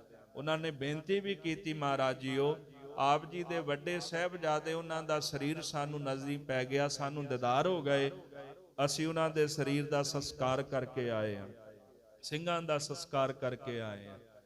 ਤੇ ਅੱਲਾ ਯਾਰ ਖਾਂ ਜੋਗੀ ਲਿਖਦਾ ਹੈ ਕਿ ਸੂਰਜ ਵਿੱਚੋਂ ਨਿਕਲੀਆਂ ਹੋਈਆਂ ਕਿਰਨਾਂ ਚਮਕੌਰ ਦੇ ਇੱਕ ਇੱਕ ਜਰੇ ਵਿੱਚੋਂ ਪ੍ਰਗਟ ਹੁੰਦੀਆਂ ਨੇ। ਤੇ ਸਾਧ ਸੰਗਤ ਜੀ, ਇੱਕ ਉਹ ਪਾਵਨ ਸਥਾਨ ਚਮਕੌਰ ਸਾਹਿਬ ਦੀ ਧਰਤੀ ਦਾ, ਜਿੱਥੇ ਗੁਰੂ ਕੇ ਲਾਲ ਬਾਬਾ ਅਜੀਤ ਸਿੰਘ ਜੀ, ਬਾਬਾ ਜੁਝਾਰ ਸਿੰਘ ਜੀ, ਹੋਰ 40 ਸਿੰਘਾਂ ਨੇ ਸ਼ਹਾਦਤ ਦਾ ਜਾਮ ਪ੍ਰਾਪਤ ਕੀਤਾ। ਅੱਜ ਉਹ ਜਿਹੜਾ ਪਾਵਨ ਪਵਿੱਤਰ ਦਿਹਾੜਾ ਹੈ ਚਮਕੌਰ ਸਾਹਿਬ ਦੀ ਧਰਤੀ ਤੇ ਜਿੱਥੇ ਗੁਰੂ ਕੇ ਲਾਲ, ਗੁਰੂ ਕੇ ਪਿਆਰੇ, ਜਿਨ੍ਹਾਂ ਨੇ ਮੈਦਾਨੇ ਜੰਗ ਵਿੱਚ ਜੂਝਦਿਆਂ ਸ਼ਹਾਦਤ ਦੀ ਪ੍ਰਾਪਤੀ ਕੀਤੀ ਹੈ, ਤੋ ਬਾਬਾ ਅਜੀਤ ਸਿੰਘ ਜੀ, ਬਾਬਾ ਜੁਝਾਰ ਸਿੰਘ ਜੀ, ਹੋਰ ਬਾਕੀ ਸ਼ਹੀਦ ਸਿੰਘਾਂ ਨੂੰ ਜਿਨ੍ਹਾਂ ਚਮਕੌਰ ਦੀ ਧਰਤੀ ਦੇ ਵਿੱਚ ਆਪਣਾ ਰੱਤ ਡੋਲਿਆ, ਉਹਨਾਂ ਦੀ ਮਹਾਨ ਸ਼ਹਾਦਤ ਨੂੰ ਕੋਟਾਨ ਕੋਟਵਾਰ ਨਮਸਕਾਰ ਹੈ। ਭੁੱਲਾਂ ਚੁੱਕਾਂ ਦੀ ਖਿਮਾ ਕਰਨੀ ਜਿਆਓ। ਆਵਨ ਗੁਰਬਾਣੀ ਦੇ ਕੀਰਤਨ ਸਰਵਣ ਕਰਕੇ ਲਾਹੇ ਦੀ ਪ੍ਰਾਪਤੀ ਕਰੀਏ। ਗੁਰੂ ਫਤਿਹ ਪ੍ਰਵਾਨ ਕਰਨੀ ਜੀ। ਵਾਹਿਗੁਰੂ ਜੀ ਕਾ ਖਾਲਸਾ, ਵਾਹਿਗੁਰੂ ਜੀ ਕੀ ਫਤਿਹ।